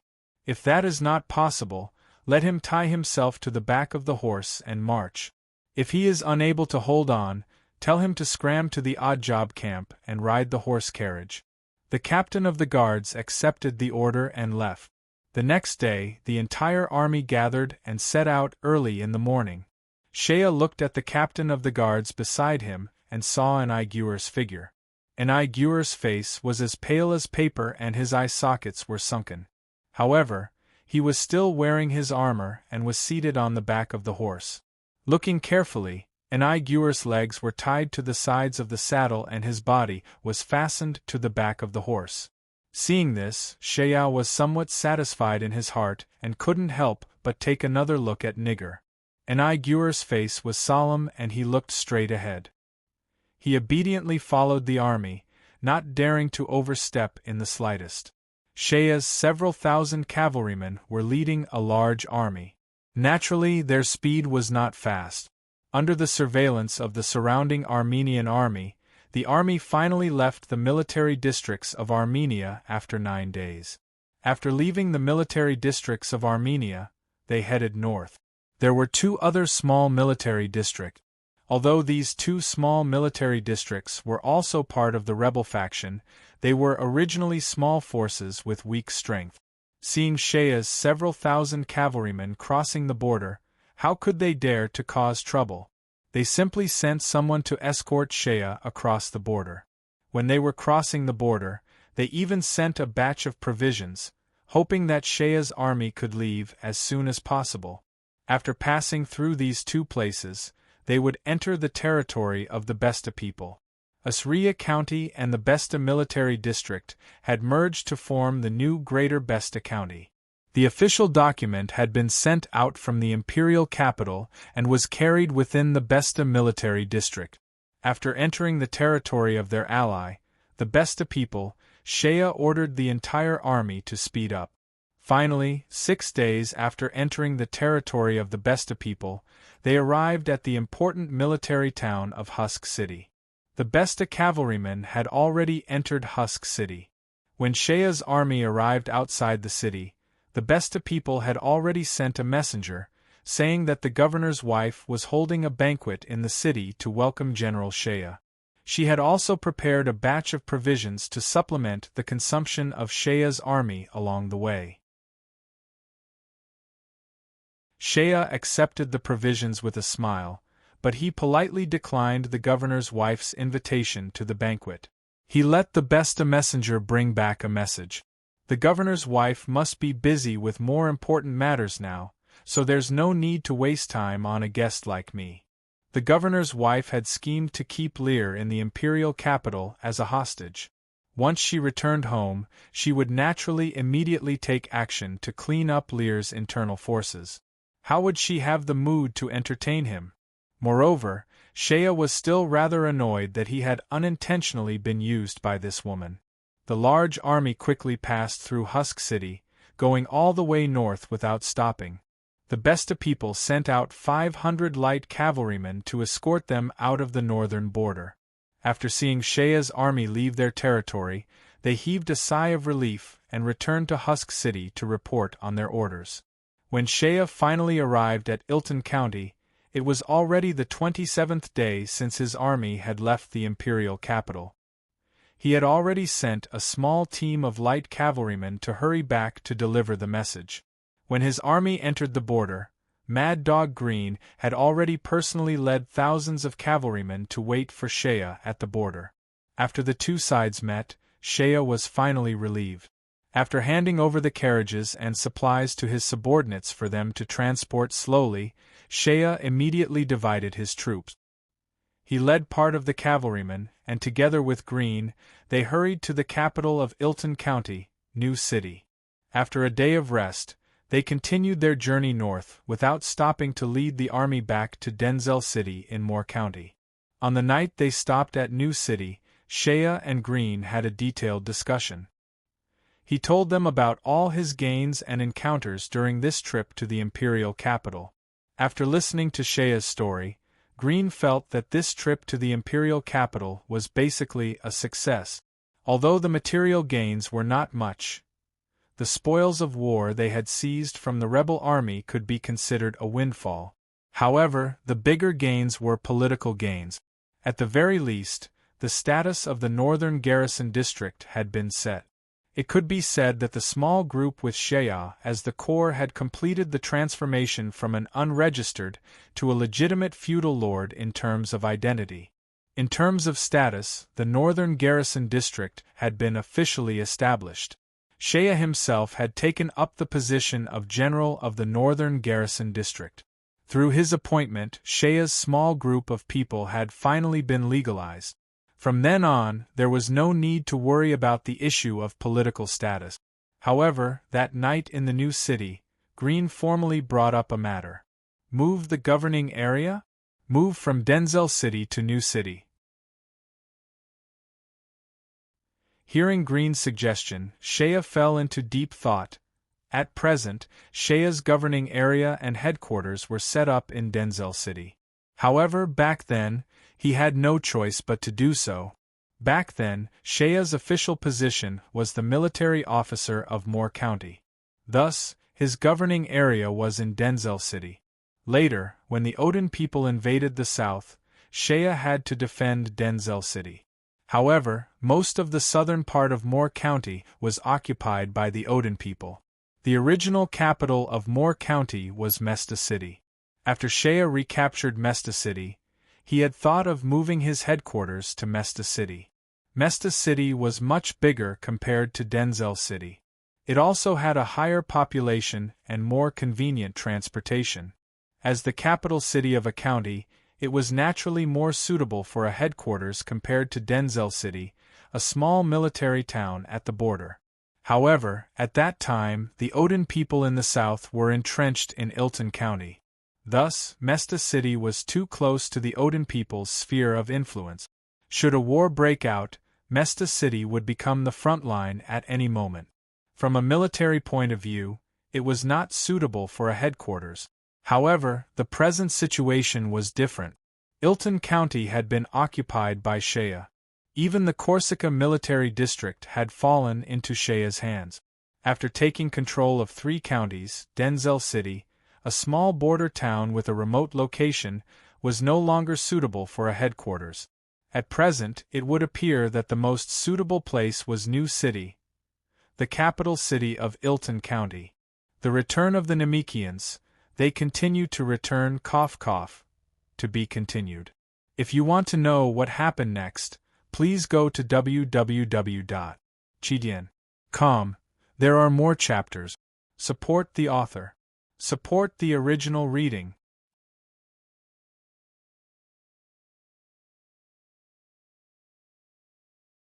Chapter 502. GOR Chapter 463. New Cities. Little Woman. The new city's defenses were high and the scale of the city was even larger. Additionally, the city had been under the Empire's control for many years. Thus, the new city was one of the top cities in the northern part of the Empire. Back when the Scarlet Snow Army occupied Ilton County, Manninger, a man of great talent and vision, had set up his headquarters in the new city. From this, one could see just how important this place was. The new city was also a transportation hub between the north and south. It was convenient for transportation. If this place were to be used as the headquarters, it would be easier for the government to issue orders. With the new city as the center, it would be enough to cover the 3 counties that Shea currently controlled. However, if the new city were to be used as the headquarters, the only problem was the lack of population. The Odin's men had caused quite a lot of trouble in Ilton County, and the population there had already been a sharp decline. As the capital city, the new city had a population of over 100,000 during times of peace. However, after the Odin's men took over the city and turned it into Manninger's headquarters, the city became almost empty.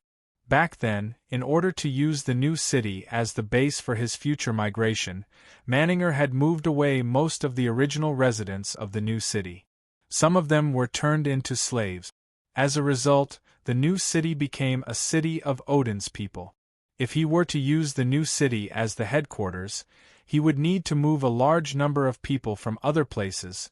The migration of tens of thousands of people was not a small task. Additionally, a large-scale migration would also require a considerable amount of financial resources. However, if he were to refuse to move, then considering Shea's present sphere of influence, a small border city like Denzel City was no longer suitable to serve as the headquarters. To move or not to move, if he were to move, the financial pressure would be too great. Additionally, Shea's current territory was still unstable. He also needed to reorganize his army. Thus, the military expenditure would be a huge number. Additionally, there was another issue that gave Shea a headache.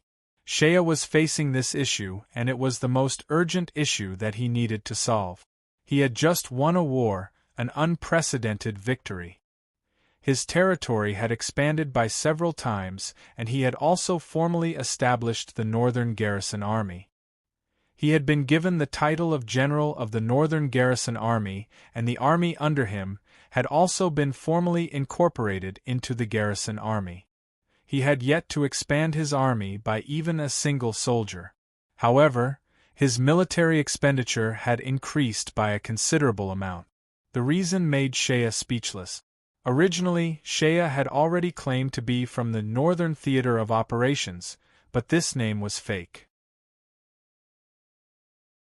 At that time, the tens of thousands of soldiers under his command were paid according to the standards of the Empire's local garrisons. After all, Shea's previous official position was the military chief of a county, and the troops under his command were only the local garrison troops.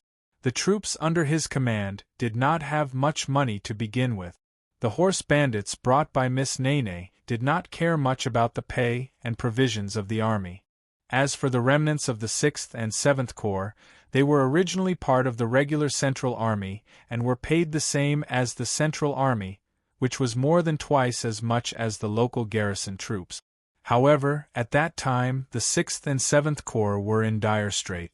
The 7th Corps was almost completely annihilated. The remaining people came to Shea to seek refuge like stray dogs. They were lucky enough to survive. They were temporarily under Shea's command. Shea provided them with food and water, which was already considered as their gratitude. Later, when they were incorporated into Shea's army, they were only paid the same as the local garrison troops. These people could barely accept it. After all, they were like phoenixes in dire straits. Later on, the thousands of Rhodrian cavalrymen joined. These elite cavalrymen had a good relationship with Shea, and they came with a belly full of ambition. Even if they were not paid, they were willing to fight bravely. One must know that the Rhodrian cavalrymen were the elite of the empire, and their pay was always the highest among the various divisions of the central army. With thousands of cavalrymen under Shea's command, Shea could only pay them a little higher than the local garrison troops. Fortunately, the thousands of Rhodrian cavalrymen accepted them without any complaints. Later on, when they recruited new soldiers to expand the army, they were also paid according to the local garrison troops' standard. Therefore, although Shea had tens of thousands of soldiers, his expenditure in terms of pay was much lower than the other duke. It could be said that he took advantage of the situation. But now, the Empire had ordered Sealy to set up the northern garrison, and Shea's tens of thousands of soldiers were all counted as garrison troops. In Sealy's military decree, it was clearly written that the garrison troops had the same status as the central army of the Empire, and their pay was also the same as the central army. To be honest, it was Edric who fought for this position for Shea. The reason was simple. The position of the garrison represented the political position of Shea's small group. The higher the position, the more power Shea would have in the political level of the Empire, and the more influence he would have. But here came the problem. Since they had the same status as the central army, their pay was also the same. Therefore, the tens of thousands of soldiers under Shea's command could no longer be paid according to the local garrison troops' standards. If they were to be paid according to the central army's standards, their pay alone would have to be doubled. Moreover, the central army of the Empire had always enjoyed all kinds of extra allowances and subsidies, and these benefits would be unavoidable in the future. If the army could fight and fought bravely, even Shea himself would not be able to live with the harsh treatment of the soldiers. Although Shea has now established his prestige in the army, and with his prestige, some of the officers and soldiers are even willing to throw their lives away for him, but, Shea asked himself, his army can endure more hardships than other people's army, can fight more, and is more willing to fight with all their might and bravely fight. If these soldiers followed him and enjoyed less than others, he would not be able to live with his conscience. To improve the pay of the army, he naturally needed money. But where would the money come from? Although he had the Jack tribe as a source of income, but after all, it was limited. Shea had already used that little bit of financial resources to the extreme. At that time, he had only been able to pull out more than 20,000 soldiers, which was already the limit of his financial resources. He had relied on the Jack tribe to support him. But now, if he wanted to improve the pay of the army, he had to think of another source of income. The bigger the territory, the more the population, the more the financial income should be increased. But the problem was that the two territories he had seized were badly poisoned by the damned Odin people. If he wanted to recover, it would take some time, and the financial income would not be able to increase too much immediately. According to Green's guess, in order to recover and encourage production, he was afraid that he would have to spend a large amount of money from the financial department. The increase in military expenditure, the financial subsidies to encourage production, and the cost of moving the capital, all of these needed money. After talking with Green, Shea had a splitting headache. Suddenly, he could not help but give birth to a ridiculous idea. Lao Tzu had clearly won an unprecedented victory. How could he be so poor that he was about to collapse? Money. Where could he get the money? Thinking of money, Shea's eyes turned red. Fortunately, we can still support the food supply for now. Green sighed. After all, Ilton County and Moore County are both food-producing areas. It is now spring and the spring plowing has been carried out. The refugees have already returned home in batches. I have sent tens of thousands of soldiers to various villages to carry out the spring plowing. The results of the spring plowing have been quite good. Once the spring plowing is done, the food supply will no longer be a problem. Additionally, this is a food-producing area. In addition to being self-sufficient, we can also make a profit from the harvest. The matter of moving to the new city can be done slowly. There is no need to rush. As for the financial subsidies to restore production, we can also invest them in batches. For the time being, we can still delay it. The most urgent matter is the military expenditure. Shea quickly made up his mind. He did not understand much about politics and had never been a leader before. He also did not know anything about the art of an emperor. However, he had a very clear point of view. The military was his biggest reliance. The military was his foundation. If the military was unstable, then everything would be empty talk. As long as the military was stable, there would be room to deal with other matters. Previously, after the battle with Odin, Shea had immediately led his troops to the south to rescue the emperor. Therefore, the rewards for Odin's battle with the Scarlet Snow Army, as well as the military pension and other matters, had not been completed yet. The military had only distributed the pension first. However, the rewards for merits had not been fully implemented yet. The entire army was waiting for their commander-in-chief to return so that they could be rewarded according to the merits of the previous battle. The number of heads they had beheaded and the amount of bounty they had received were all well known. In addition to this head reward, there was also the reward for the entire army after winning the battle. A reward had to be set and distributed. Shea had gone south to the kingdom capital and back for more than 2 months. Fortunately, his prestige in the army had been established. Moreover, Green had already announced to the entire army that once Shea, the commander-in-chief, returned, they would immediately set the reward scale and distribute it to the entire army. The soldiers were also waiting patiently. Now that Shea had returned, they had to immediately distribute the various rewards and pensions for the previous battle. This was not a small expenditure. Headache, it was really a headache. Shea was originally not an outstanding government affairs expert. His subordinate, Green, was also not an expert in handling government affairs. In this small group under him, it seemed that only Dax, who had an ambiguous background, had some ability in managing finances. However, he was not good at dealing with official government affairs. The rest were all capable generals in the army. They knew how to fight and kill people. However, when it came to dealing with these matters, it was still faster to shake their heads. Shea used all his strength to grab his hair. Although he was in pain, his heart suddenly moved. That's right, none of his subordinates knew these things. However, didn't he bring back an expert in this field this time? Sophie, that little disciple of Cavashir. Didn't even Cavashir say that, "I'm not as good as you when it comes to managing a country"? Even Cavashir had said that this girl could manage a country. Not to mention, he only had a few counties under his control. Having reached that line of thought, he quickly sent someone to invite Sophie over. Sophie and Shea entered the new city together. After entering Ilton County, Shea left behind the convoy and the guards to slowly move forward. He led the light cavalry to the new city. This Sophie could have been leisurely riding a horse carriage. However, for some unknown reason, this little girl had taken the initiative to ride a horse and follow Shea's convoy. After her insistence, Shea agreed. He had Junker bring this little girl to ride a horse and follow him to the new city. After entering the city, Shea left the 2 guests in the county governor's mansion. However, this little girl, Sophie, acted strangely.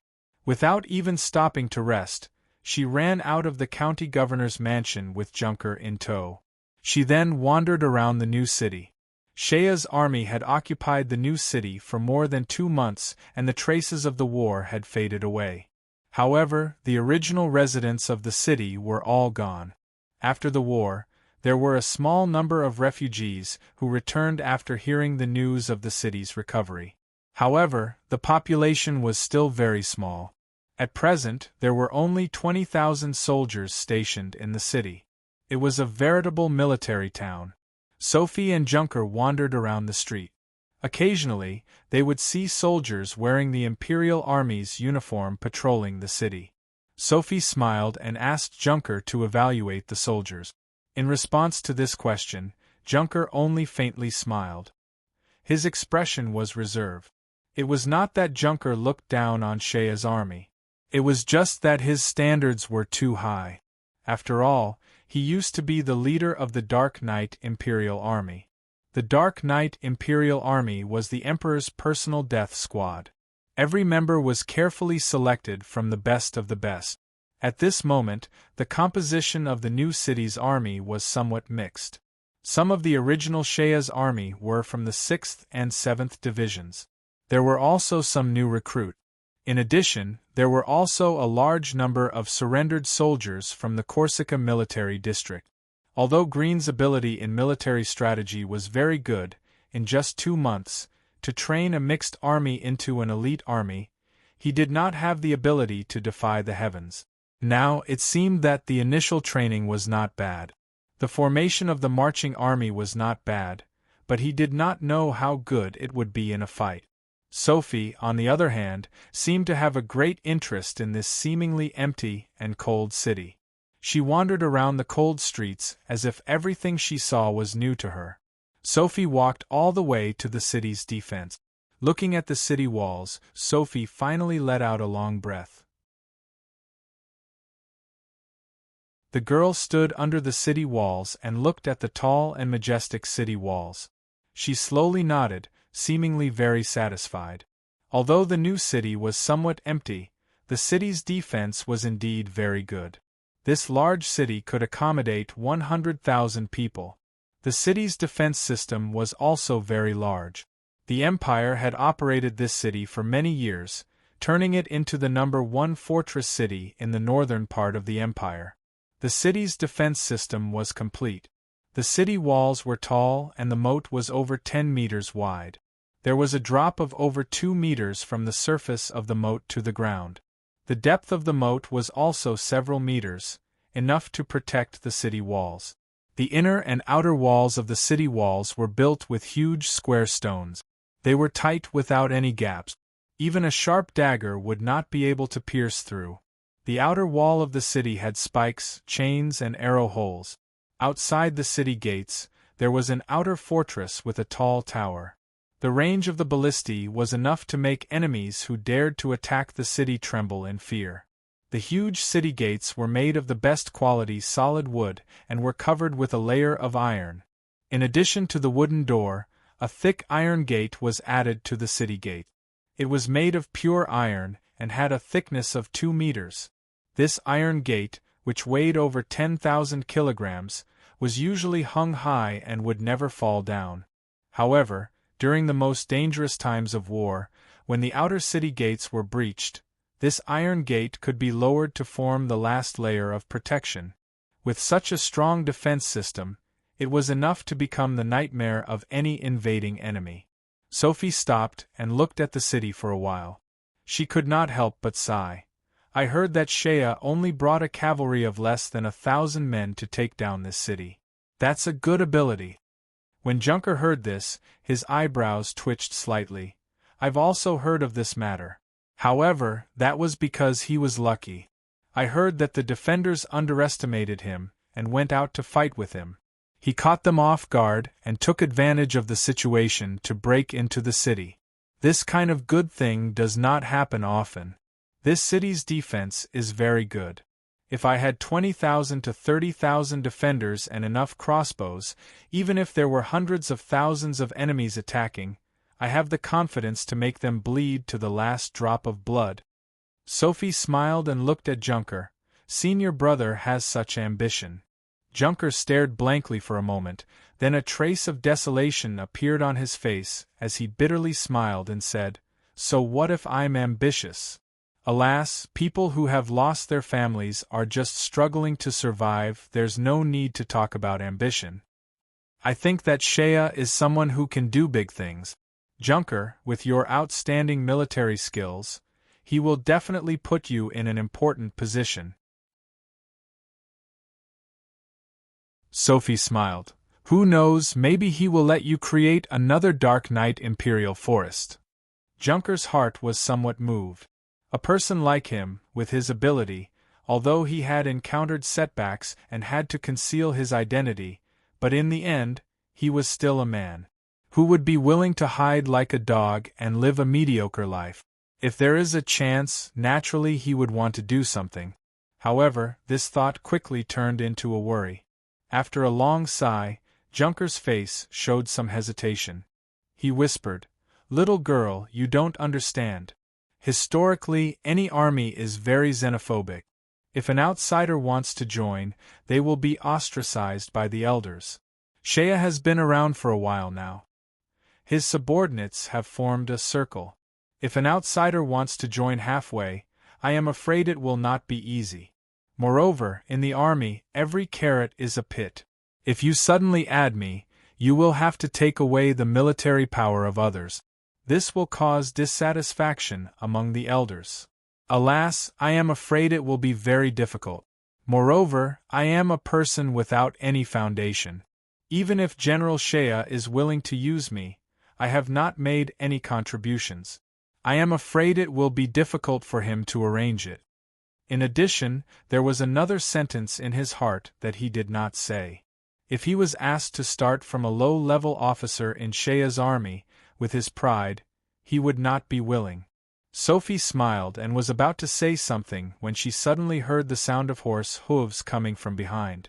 Turning around to look, she saw the captain of Shea's personal guards galloping over with several guards. From afar, he shouted loudly, "Is it Miss Sophie? The general has ordered me to invite you to the governor's mansion to discuss matters." When Sophie heard this, she smiled faintly. Looking at the approaching cavalry, she whispered to Junker beside her, "Look, isn't the opportunity here?" To be continued. If you want to know what will happen, please go to www.chidian.com. There are more chapters. Support the author. Support the original reading.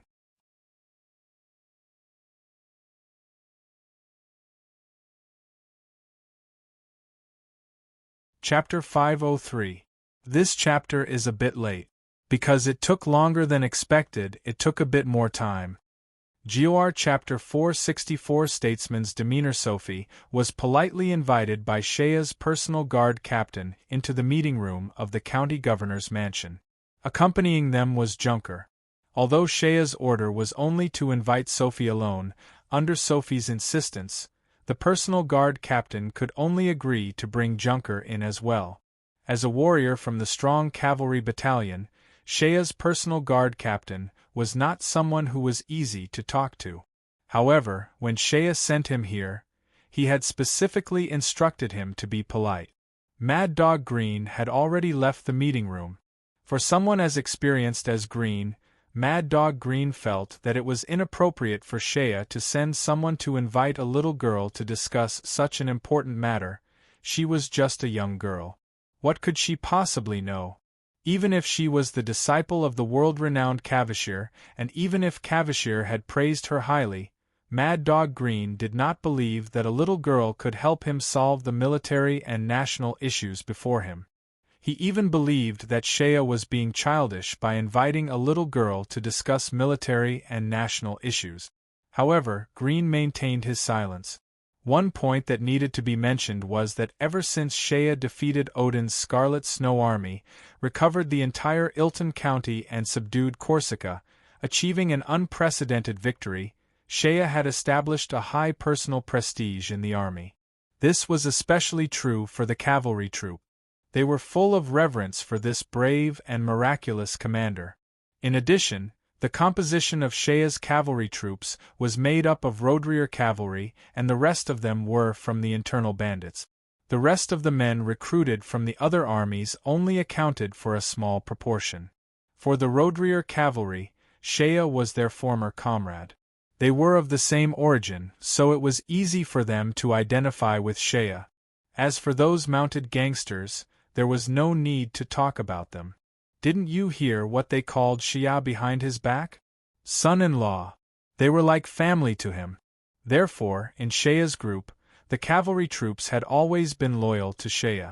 On the other hand, they didn't really value Green, a veteran general of the Empire. Although they respected him enough, they might not be willing to serve him wholeheartedly. Green's prestige was mainly in the infantry. Most of the infantry came from the former 6th and 7th Regiment. The regular soldiers of the Central Army preferred to pay attention to family background. Compared to Shea, who came from nowhere, Green was just a garrison officer before the war. Green, on the other hand, was different. Green was a genuine eagle, a disciple of the old Duke of Minas, a senior officer of the Imperial Military Academy, and a former commander of the regular army. Such a background was easier to gain the recognition of the soldiers of the infantry. Of course, that was before the war in Ilton County. During the war in Ilton County, Green led the infantry to attract the main forces of Manninger, while Shea led the cavalry to fight for thousands of miles and miraculously conquered the new city. Then, he completed the strategic encirclement of Manninger and finally defeated the Odin in one fell swoop. Throughout the course of the war, Shea was the one who guided the direction of the war. After the war, even the veteran soldiers of the 6th and 7th Regiments, who were originally unwilling to accept Shea, had to admit that if it wasn't for Shea's outstanding performance, they wouldn't have been able to win the war. As for the lower-level officers and soldiers, Shea's cavalry miraculously fought for thousands of miles, defeated strong enemies, and even killed a number of enemy generals, including Manninger's eldest son Morka. Such achievements were enough to make the lower-level officers and soldiers worship this general. The balance of prestige in the army had gradually shifted to Shea's side. And in Green's opinion, Shea himself had changed a lot. The previous cheerful, carefree, and even traces of a young man with a hint of naivety seemed to have gradually disappeared from him.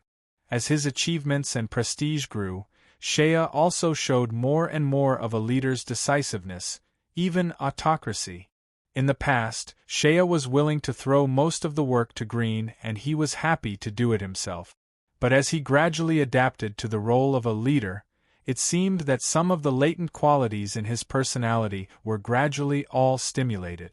He was getting more and more accustomed to the position of a leader. Although he still maintained enough respect and trust for Green and many of his subordinates, he would never listen to Green's opinions like before. Instead, he was more inclined to control the overall situation in his own hands. As long as he had decided on something, he would never change it easily.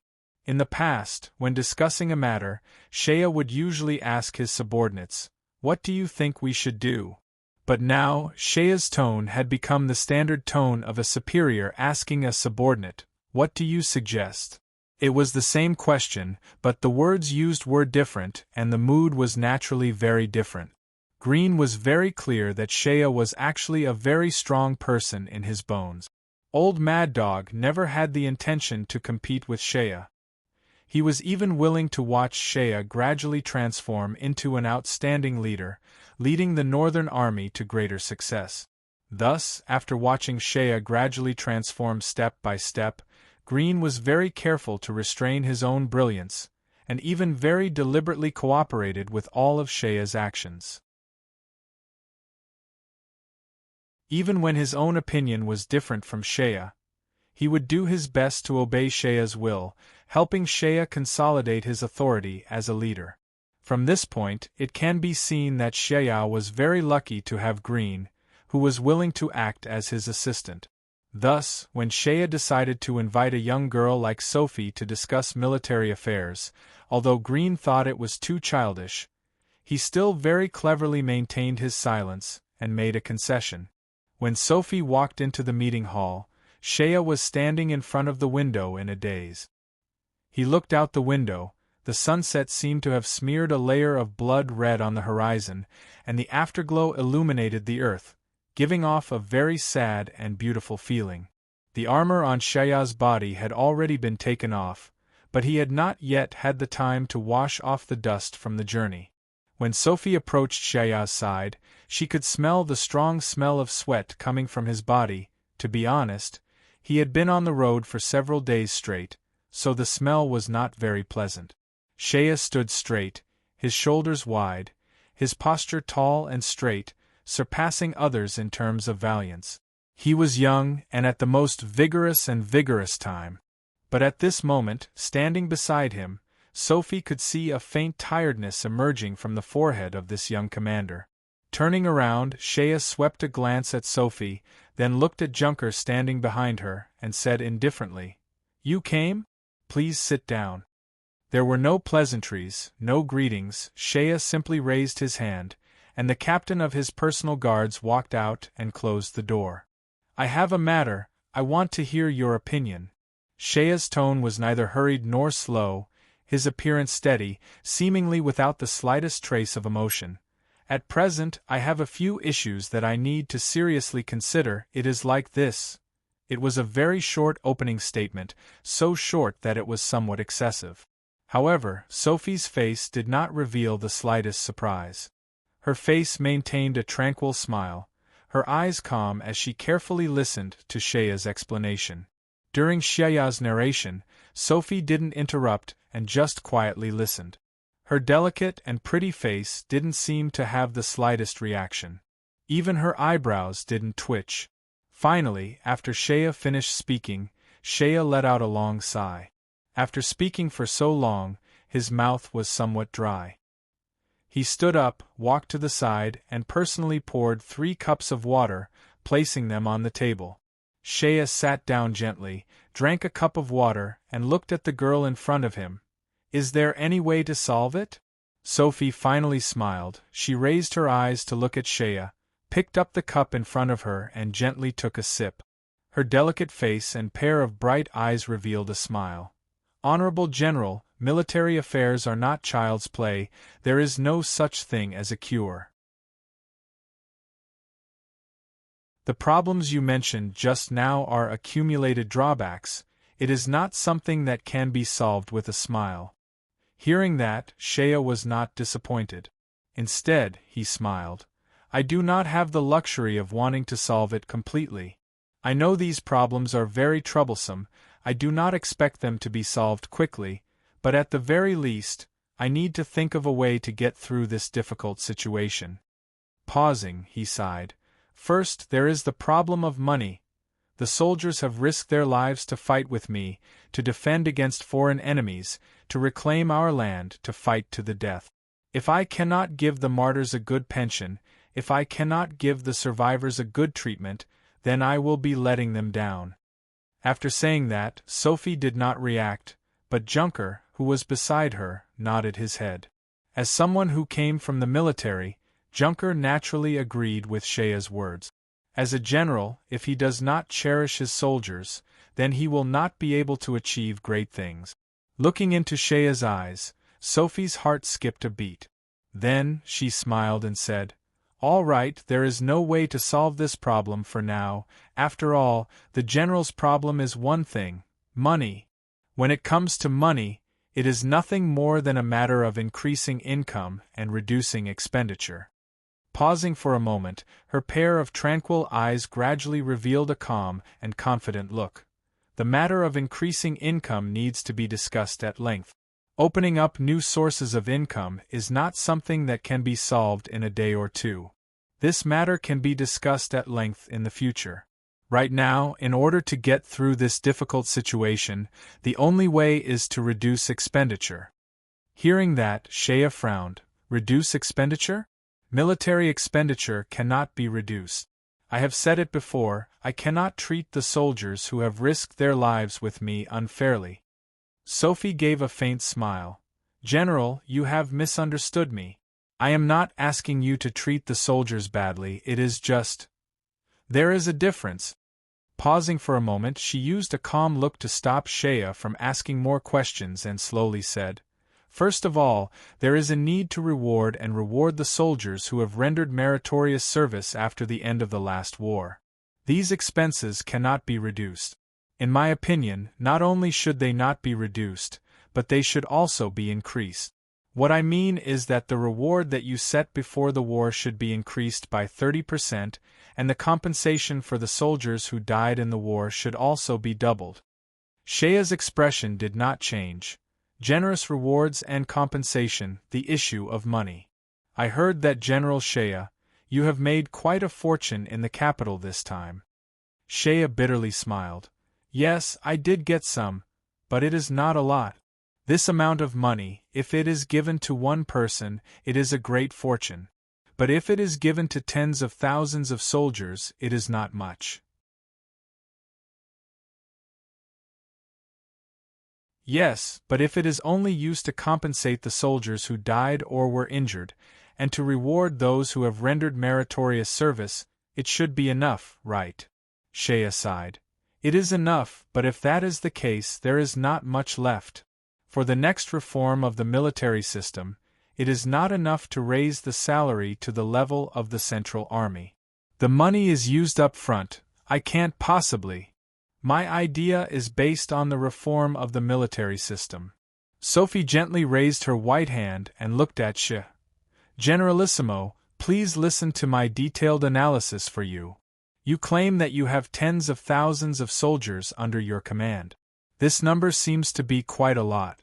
With the time you started and the territory you have conquered, it is really commendable for you to have such a large number of soldiers under your command in such a short time.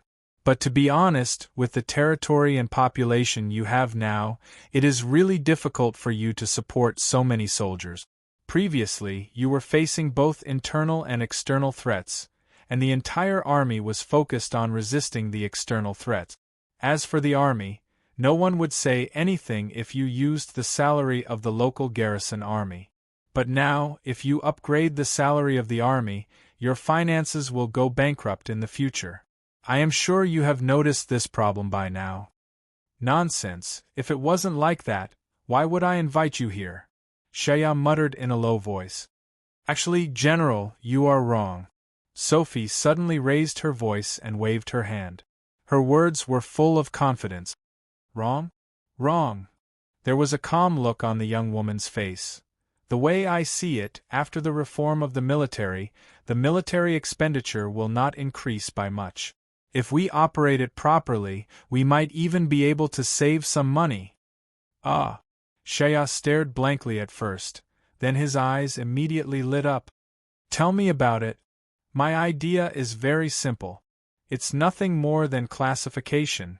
Your Northern Army now has 3 infantry regiments and an independent cavalry regiment. There is no need to talk about the cavalry regiment. I hear that you are an expert in cavalry.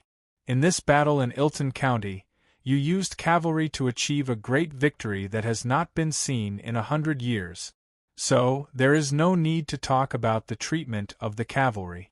Even if you want to think of a way, you cannot start with the cavalry.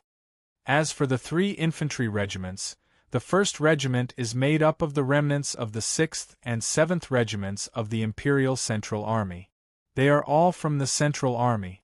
Be it the quality of the soldiers or the level of training, they are far superior to the other 2 regiments. So, the 1st Regiment will be your main fighting force.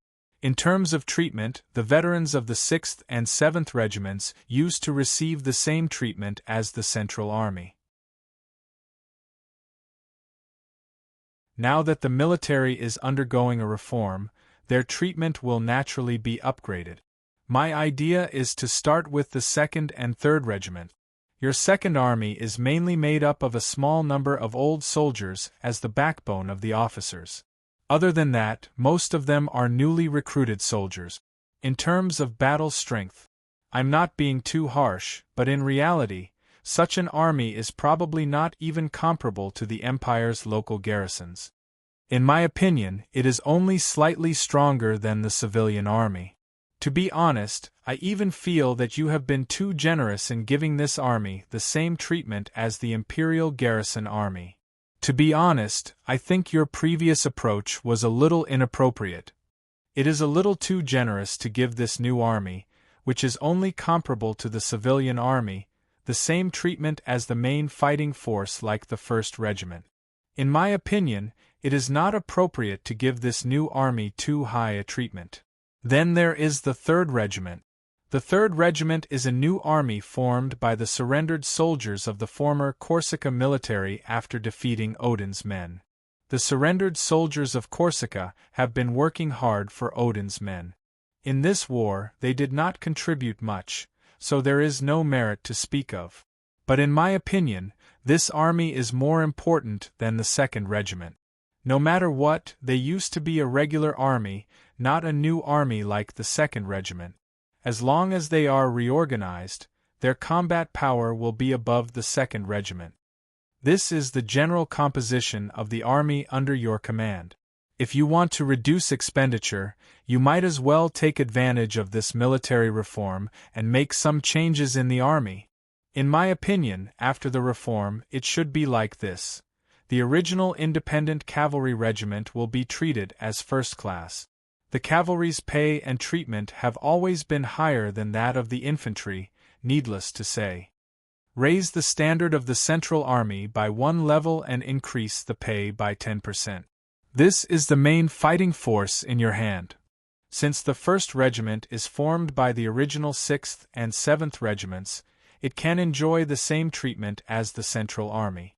As for the 2nd and 3rd Regiments, at this point, Sophie slowly uttered a word, which made Shea's heart skip a beat. Disarmament. Disarmament? After a moment of silence, Sophie looked at the doubt in Shea's eyes and said calmly, "It's too difficult for you to support 3 divisions in your territory. Moreover, according to my analysis, from now on, the overall situation seems to have entered a strategic stalemate. Currently, it seems that there are no enemies in front of you that you urgently need to suppress and defeat. After the annihilation of the Scarlet Snow Army, there won't be any fatal enemies, so there's no need to maintain a large army. Moreover, to be honest, with so many new recruits in the 2nd Division, other than being able to do some guarding work at the rear, they really won't be of much use. In the short term, your top priority is to develop your own strength and restore the vitality of your territory. There is no need to start a large-scale war for the time being. To our south is the Besta people. They are not our enemies and will not be a threat to us for the time being. And to our north is the Wildfire Plains. We don't have to worry about the goblins on the Wildfire Plains attacking us, right? As for the 2 sides, to our left are 2 weak Tima military district. Other than that, there is a part of the land occupied by Odin's Thundercloud army. However, Odin's people don't seem to have any intention of expanding. From the information I have, they seem to be very satisfied with the land that they have already occupied. This army of Odin's and the other Tima military district's armies are restraining each other, so they won't be a big threat to us. The only threat that you are worried about is from our right. Hastings of Notts County. The Black Flag Army's battle power is well known throughout the world. However, ever since Hastings occupied Notts County, they did not move an inch. They only stationed their troops there and did not move. Even when you went to the south to attack the Scarlet Snow Army, they did not move at all. It is obvious that their target is not you. At least, in the short term, they have no intention of going against you. Although there are different forces on both sides, we only need to keep one army as the main battle force. In addition to the cavalry troops in your hands, if something really happens, these forces will be enough to defend and counterattack on a small scale. As long as you don't start a large-scale war, these troops will be enough to defend our territory. So, what I mean is that the 2nd and 3rd armies under your command should be disarmed on a large scale. You can cut half of them, and keep the rest to form an army under the name Northern Army Garrison Army. With the name Garrison Army, you can distinguish them from the regular army under your command. This garrison army will still enjoy the same treatment as the Empire's local garrison army. They have no reason to be dissatisfied with such treatment. After all, they have not achieved any military exploits under your command. In the previous war, they did not play any role. This newly established garrison army will be mainly composed of the surrendered troops from the Corsica military district, supplemented by a small number of new recruits. Those surrendered troops from the Corsica military district were like cattle and horses under Odin. Now that they are under your command, they will be grateful if they have a meal. Give them the same treatment as the local garrison army. If they are still dissatisfied, then you don't have to be polite to those who surrendered. These words were spoken with fervor and assurance, but Shea was a little dazed. It seemed that this girl's words were very reasonable. Previously, even Grimm, had entered a wrong mindset in his thinking. The army could only go on the path of expansion. After all, it was already a chaotic world. In a chaotic world, whoever had the strongest military force would be the strongest. Having a large number of soldiers would become the only way to protect oneself. But he did not expect that an excessive number of troops would not be able to play a real role. But the army that we spent so much effort to raise, even the new recruits have already been in the army for several months and have received preliminary military training. If we were to let them retire now, all our previous investments would be wasted. Moreover, I am afraid that many officers and soldiers may not be willing to leave. Sir. Sophie smiled faintly. The disarmament I am talking about is not to let them take off their military uniform and go back to being farmers. What I mean is to transfer these discharged soldiers to the reserve force. Reserve force. Hearing this, Shea's eyes suddenly lit up. Our Byzantium does not have a reserve force. Our country has always implemented a military peasant system. But from the situation of the country in the past 100 years, this military peasant system is really a drawback. The military peasant system in Tima military district has become a cancer on the empire. I think, when the time is ripe, you can completely abolish this system in your jurisdiction. And in my opinion, the time is now. You have just won an unprecedented victory. Whether it is the prestige in the military or the prestige of the people, they are all unprecedentedly high. The empire is weak and does not have the ability to control you. You can use this condition to abolish this system in your jurisdiction. Abolish the military peasant system and change to the reserve force system. The previous military peasant system was operated by the local government. The local government had official fields and recruited farmers to cultivate. At the same time, they carried out military training. During wartime, they would change to the order of battle. This idea was good, but after 100 years, this system had become full of drawbacks. First of all, the land that the peasant soldiers cultivated was not their own. When they worked, they did not have enough enthusiasm. This caused the production of the land to be low. The production of the land was low, so the income received was not enough to provide for the wages of the peasant soldiers. In this way, it formed a vicious cycle. The treatment of the peasant soldiers was reduced, so whether it was farming or fighting, they were not willing to contribute. This became a laughable situation. The Byzantine Empire had a vast territory and implemented the military peasant system for 100 years. There were millions of peasant soldiers registered in various places. But when the empire was at war, other than a few central army regiments and a small number of local garrison troops, the empire had almost no soldiers to use. Those peasant soldiers were unwilling to leave their homeland to fight. Moreover, their treatment was poor and could not stimulate their fighting spirit.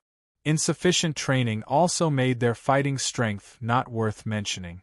Therefore, I think that switching to the reserve force system is the most suitable strategy at the moment. In fact, the reserve force system had long been implemented by the Lantis people throughout the country. This system and the military peasant system seemed to have a lot of similarities, but in fact, there was an essential difference. First of all, the soldiers in the reserve force could get the land allocated by the government. The ownership of such land had been directly given to the reserve force soldiers.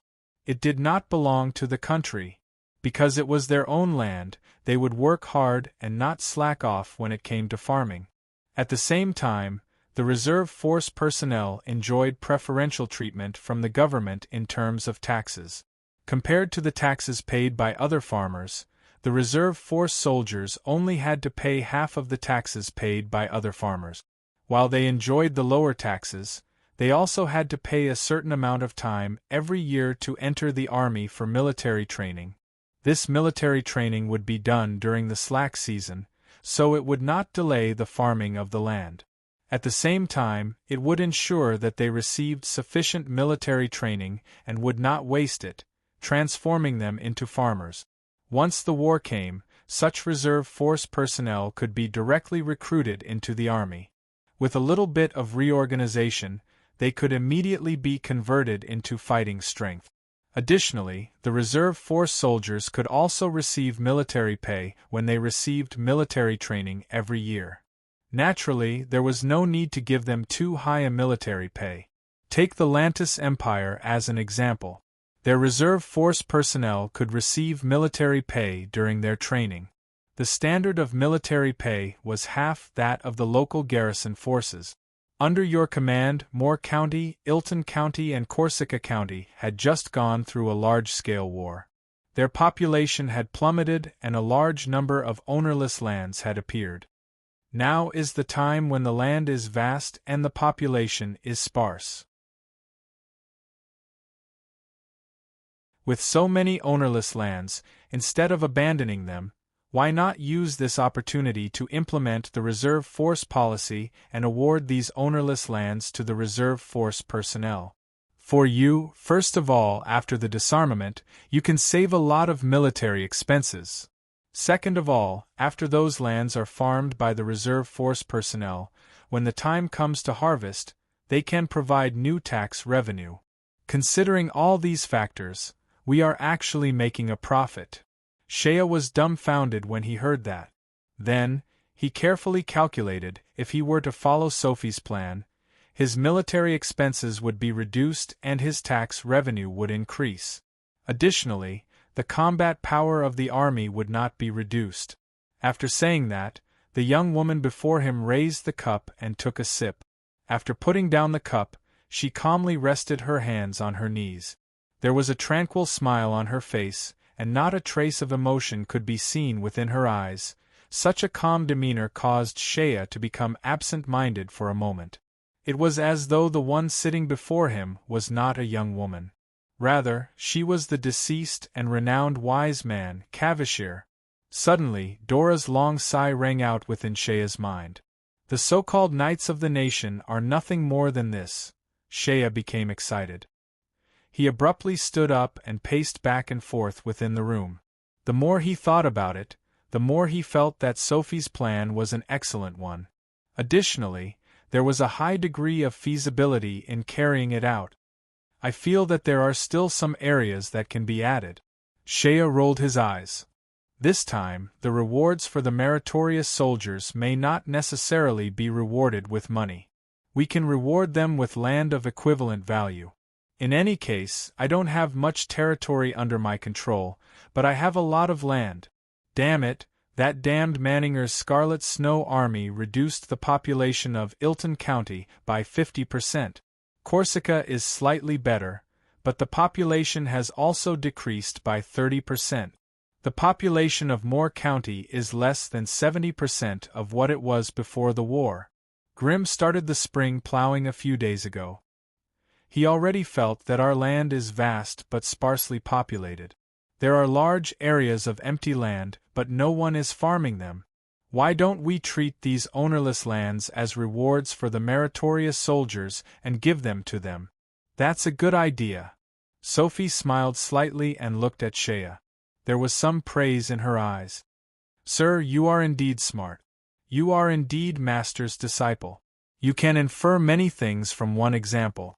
If you do this, when these lands are distributed to the meritorious soldiers, don't forget that most of the soldiers in your 6th and 7th Corps were originally from the Central Army.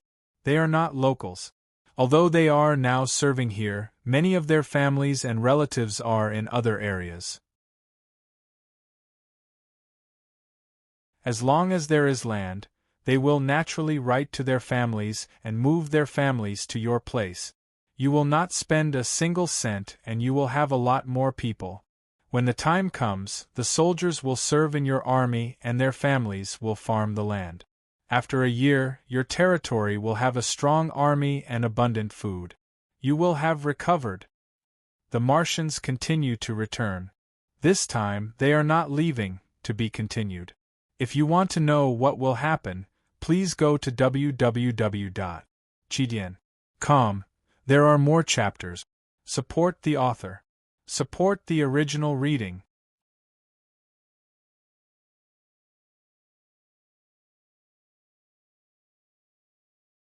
Chapter 504. Note: the Hunter Nations online game has opened a new server. The new server has been officially launched. In addition, there are also activities being launched at the same time. There are gifts to be won. Friends who like to play games can go and see if there are any bargains to be won. GOR Chapter 465. Good guy. Shea looking at the smiling face of the young woman before him, using such a calm tone to praise him. Shea felt somewhat pleased with himself. However, when he saw the calm expression on the young woman's face, he quickly came to a realization. It is likely that the intelligent young woman before him had already thought of what he had just said. Since she could think of using the land to make an issue out of it, how could she not have thought of using the land to offset the reward? She had deliberately left out that point, probably to lead him to say it. By doing so, she had quietly given him a chance to shine. Not only did she give him face, she also did a beautiful job. This young woman's mind is really so meticulous? Thinking that this good test was actually thought up by the other party, and then deliberately led him to say it, the little bit of pride in Shea's heart immediately disappeared, and he felt bored in his heart. Sophie's smile remained gentle and calm, seemingly oblivious to Shea's mood swings. She simply picked up the cup in front of her, and covered her eyes without batting an eyelid. Shea gave an embarrassed smile and finally turned to look at Junker, who had been sitting silently beside him. Junker's face was indifferent. Just now, when Shea and Sophie were discussing military affairs, Junker had only listened quietly. It was as though he was absent-minded.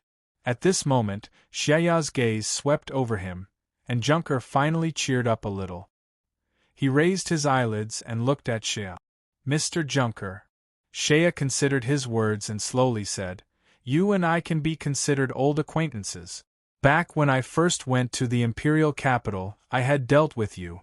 I know of your abilities and the fact that you have trained the Dark Knight Imperial Forest to become incomparably elite. Since you have come here, I wonder if I have the honor to invite you." Junker took a deep breath, and his indifferent eyes finally flashed with a trace of fluctuation. He first glanced at Sophie, and then slowly said in a deep voice, "General Shea, how do you want me to serve you? I heard that the Dark Knight Imperial Forest is the #1 elite of the royal family." Shea had just opened his mouth when he realized that Junker's expression had changed.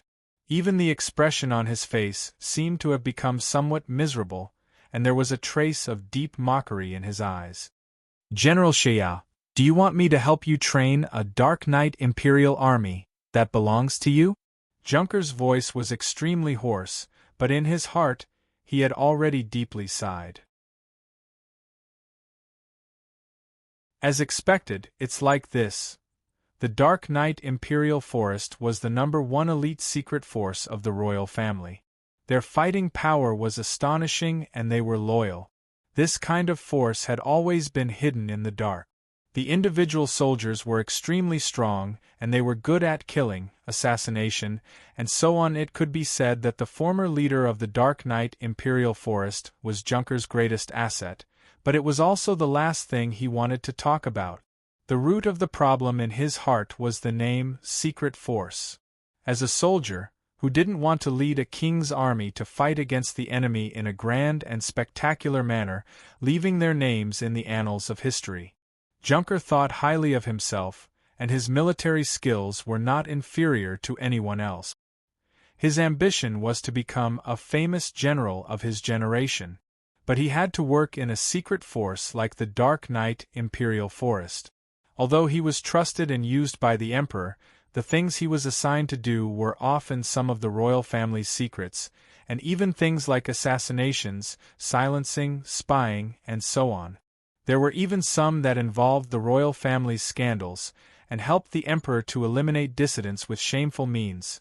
For such things, no matter how well he did it, in the Emperor's heart, he was nothing more than a big spy chief, specializing in those dirty and shady missions. He was afraid that he would never be able to see the light of day for the rest of his life. He would never have the chance to become a general, to lead troops to war and kill on the battlefield. In Junker's heart, how could it be as simple as being a spy chief? He was tired of being a viper hiding in the dark. Such days had filled the first half of his life, and he was not willing to hide in the dark for the rest of his life. At this moment, although Shea showed the intention to recruit him, but when he opened his mouth and mentioned the Dark Knight Imperial Forest, Junker naturally thought that Shea was like any other leader, and wanted Junker to help him lead a secret force that specialized in shady activities. Could it be that I, Junker, am always made to be a spy chief? His heart was bitter, and there was even a faint stab of pain, but Junker could only helplessly suppress his emotions. He gritted his teeth and slowly said, "Thank you, General, for your favor. Junker is willing to serve you." Shea's face showed a sincere smile. "That's great.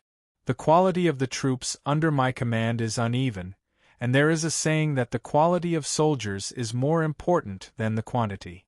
Right now, the cavalry under my command is the elite of the army, but cavalry can only be used in field battles. I have tens of thousands of infantry under my command, but I don't have a real elite unit. I have an idea, and I want to follow the pattern of the cavalry and create a separate infantry unit, with a separate battalion called Assault Battalion. I will choose the best of the best, and you will be in charge of training and leading them.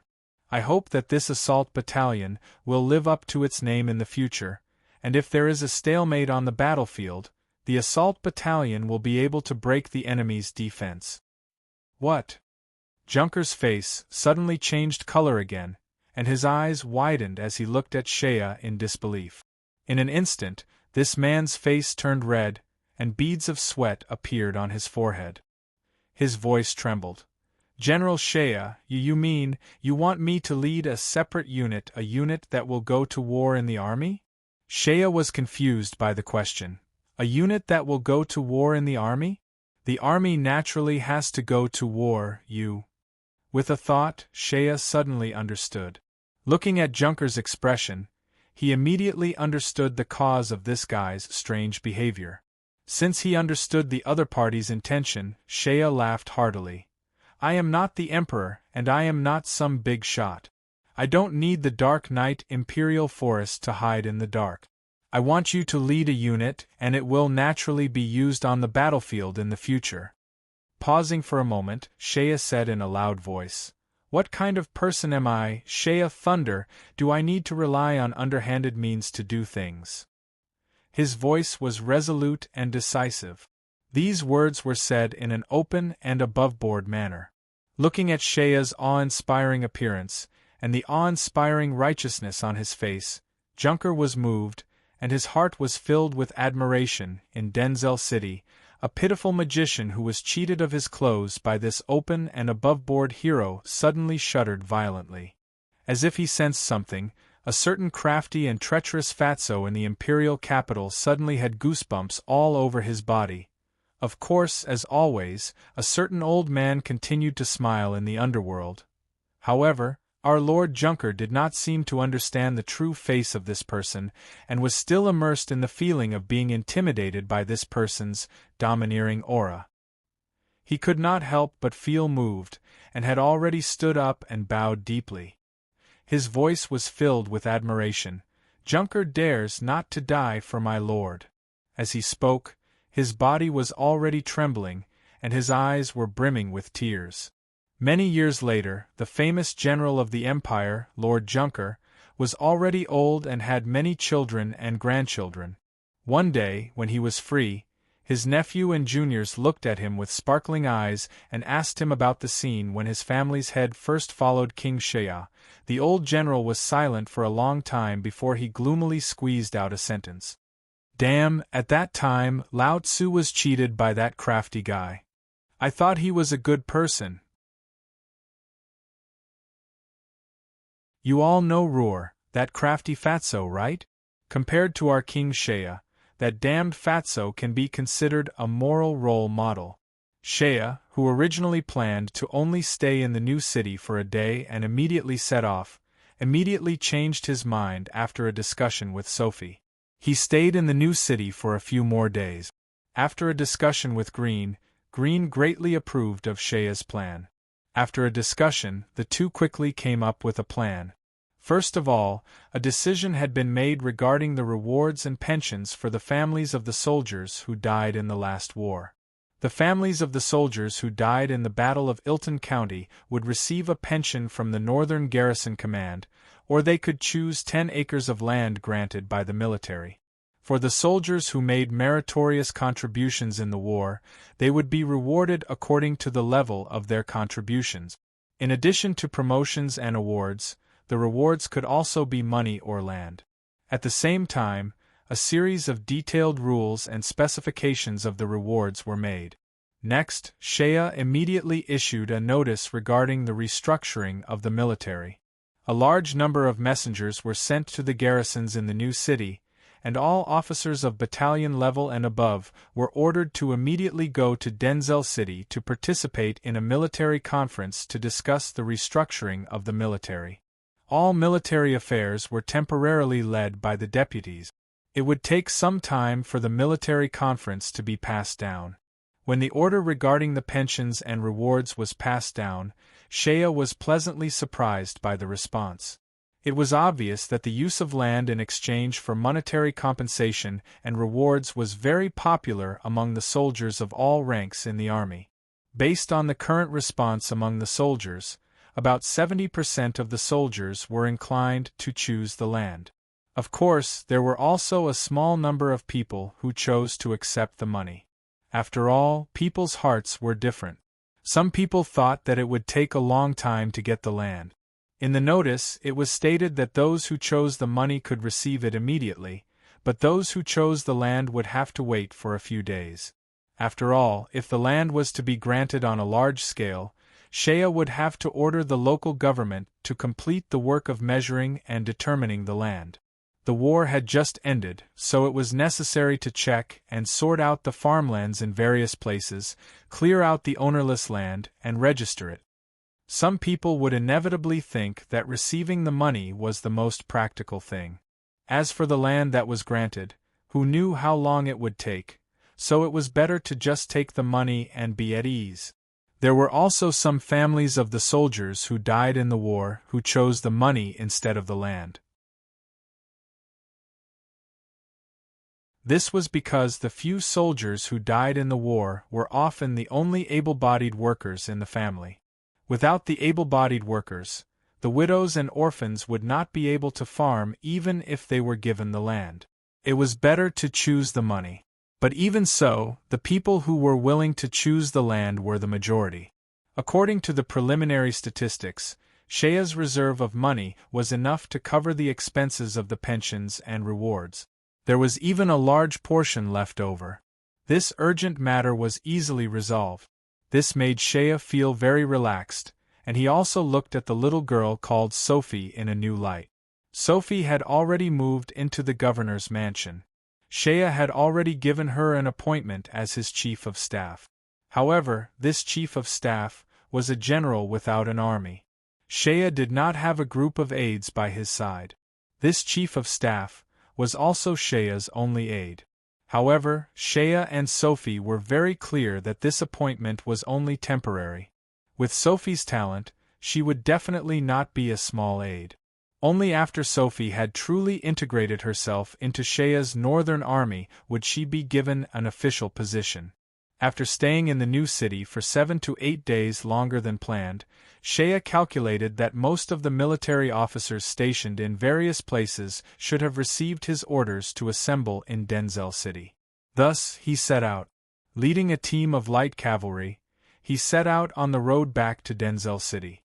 Accompanied by hundreds of cavalrymen, Shea galloped along the main road towards the north at lightning speed. His heart was set on returning home like an arrow.